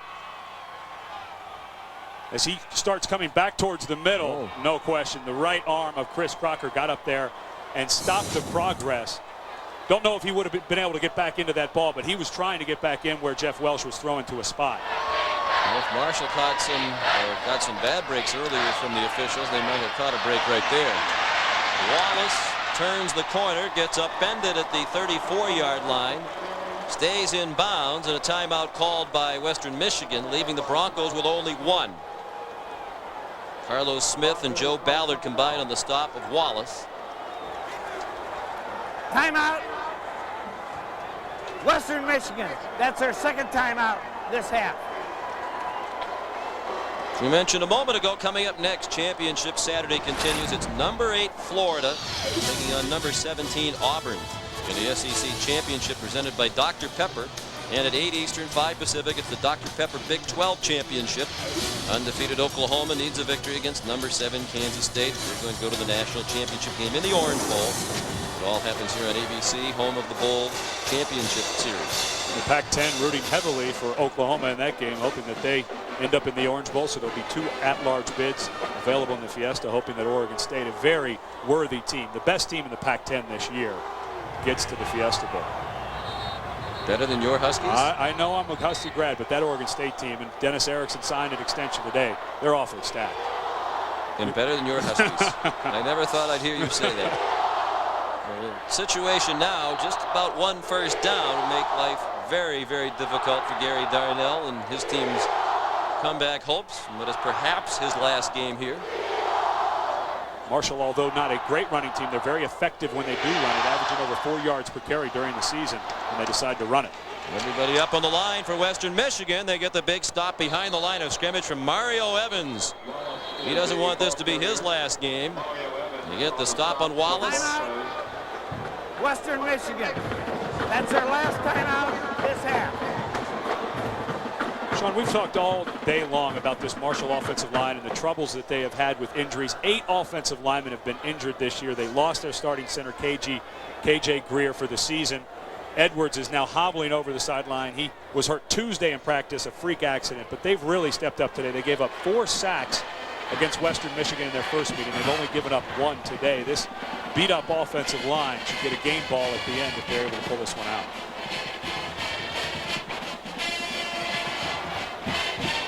Well, at a big 3rd down and 6 here, the question now for Bob Pruitt and for Ed Zonbrecker, the offensive coordinator, is do you risk a pass that would stop the clock if it's incomplete, but go for the first down, or you try a running play and take the time off the clock and then kick it away with the win? I think with the way Byron Leftwich has been throwing this afternoon, roll him out, give him a run-pass option. If it's not there, tell him to tuck and run. If it's an absolute easy completion, tell him to go ahead and pick up the first down. But the way Leftwich has played, the command he has of this offense, I would want it in his hands on this play, making the decision. Leftwich 29 of 45 today for 358 yards and 2 touchdowns. Neither quarterback has thrown an interception. It's Wallace on the run, and he does not get the first down. They will take time off the clock and get the clock under 2 minutes before they have to punt. Anthony Alsbury made the big tackle. Now the win that Gary Darnell decided to have at his back at the 3rd quarter, had that choice, is what may keep him from winning the MAC championship. You've got to suspect Marshall will let the clock run all the way down to the last couple of seconds, maybe even take a delay of game, and they'll be able to get off a booming punt. I would kick it away from Josh Bush, however, but then you have to go back on offense with no timeouts and the wind in your face. I think they'll use their timeout rather than give up 5 yards of field position, and they do. They take it down to 1 and then use the timeout. Timeout, Marshall. That's their 2nd timeout this half. Let's check in with John Saunders. Sean, on this Burger King update, we remind you, coming up next, Jabbar Gaffney, freshman receiver for the Gators. Florida going up against Auburn, looking to make it 2 times. Rudy Johnson rushed for 100 yards. He was pretty much held in check in game number 1. That is coming up next. The SEC Championship presented by Dr. Pepper. Rex Grossman giving some of the best locker room material ever, saying after that first Auburn game, at least even our scout team stops us every now and then. Auburn not able to stop them on their first 5 drives in that first ball game. And you know, Western Michigan grad John Saunders will be tuned to every second of the remaining minute 40. There's our colleague and friend back in his hockey days at Western Michigan. The statisticians there tell us no goals, no points in 2 career games. But his brother Bernie is in the Hall of Fame. Bernie Saunders, 76 goals, 154 points in 140 games for the hockey Broncos. Now we know where Robert Sanford, the running back from Western Michigan, got his hairdo idea. Well, they're going to kick it to Bush this time. He fields it at the 19 and goes down at the 20. Tackled by Chris Massey. 47-yard punt and excellent coverage. Just a 1-yard return. Interesting, all day long it seemed they kicked it away from Bush. Then when he had the chance to win the game with 1 return, they kicked it right to him, but the snapper Massey was down there in coverage. And now Jeff Welsh with 1:30 left, no timeouts, can still work the middle of the field because a first down stops the clock. Try to work things to the outside, but he's got to be in control of his ball through tight spirals. Anything loose and long that's wobbling will slow down and could be a pickoff for Marshall. 80 yards to win the MAC championship in 1.5 minutes. The task facing Welsh. He throws it up for grabs, and finally Derek Cott has the interception. There's a flag down on the play. Derek Cott out of bounds at the 15-yard line. He had been close all day. He got it when he needed it most, but there is a flag right where Derek Cott stepped in front of Alston. Looked like he made a clean play on the ball, Sean. I don't know how they could have called interference at that time. But that ball, a long out route, I just mentioned the wind, and it got away from Welsh and started to wobble, was the reason that Derek Cott was able to make a jump on the ball. Watch as this ball leaves his hand, does not leave it cleanly, and it's wobbling. See how it becomes more wobbly as it gets there? That ball just dying in the wind. Derek Cott jumps right in front of the wide receiver to make that interception. But that win, Gary Darnell made the right decision to have it his back in the third quarter, is making him pay in the fourth quarter. And there was a flag thrown right where the interception was made. Face mask indicated against Western Michigan.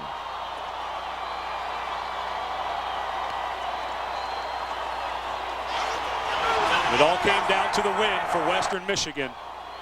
That ball became a floater intended for Corey Alston, and Derricott jumps right in front of it to make the huge interception. His third of the season. On the return, we had a face mask foul really it would be on the offensive team. It's tacked on to the end of the run, 5 yards. First down for Marshall. What's his profession He's in the a offseason? dentist. It was like pulling teeth getting the call out of him there. I think he might have some gas in the locker room he took in during halftime. So now all Marshall has to do is sit on the ball, and they're going to win their fourth consecutive MAC championship game. There have been 4 played. They will have been the winning team in all 4. Leftwich took a knee. And Bob Pruitt and the Herd will return to Pontiac to take on the Cincinnati Bearcats. They'll try to win the Motor City Bowl for the 3rd straight year as they make their 4th trip in a row to that bowl game. And if this is the end of Gary Darnell's tenure at Western Michigan, he took a 2-9 team the year before he got there and went 31-15 with this loss. It is a disappointing conclusion. They were aiming for the championship. That was not to be today. But you mentioned, Sean, he should not be judged on what happened today. He should be judged on his total body of work. But Bob Pruitt, who said that this was the best coaching job his staff has done in the 5 years that they've been here. They only had 6 seniors who've been in the program 4 or 5 years, because when they made the transition from 1AA, they had the smaller complement of scholarships, not much leadership. Byron Leftwich, what an amazing game he played. And they will not have to run another play. And the celebration begins again in Huntington. It is a case of history repeating.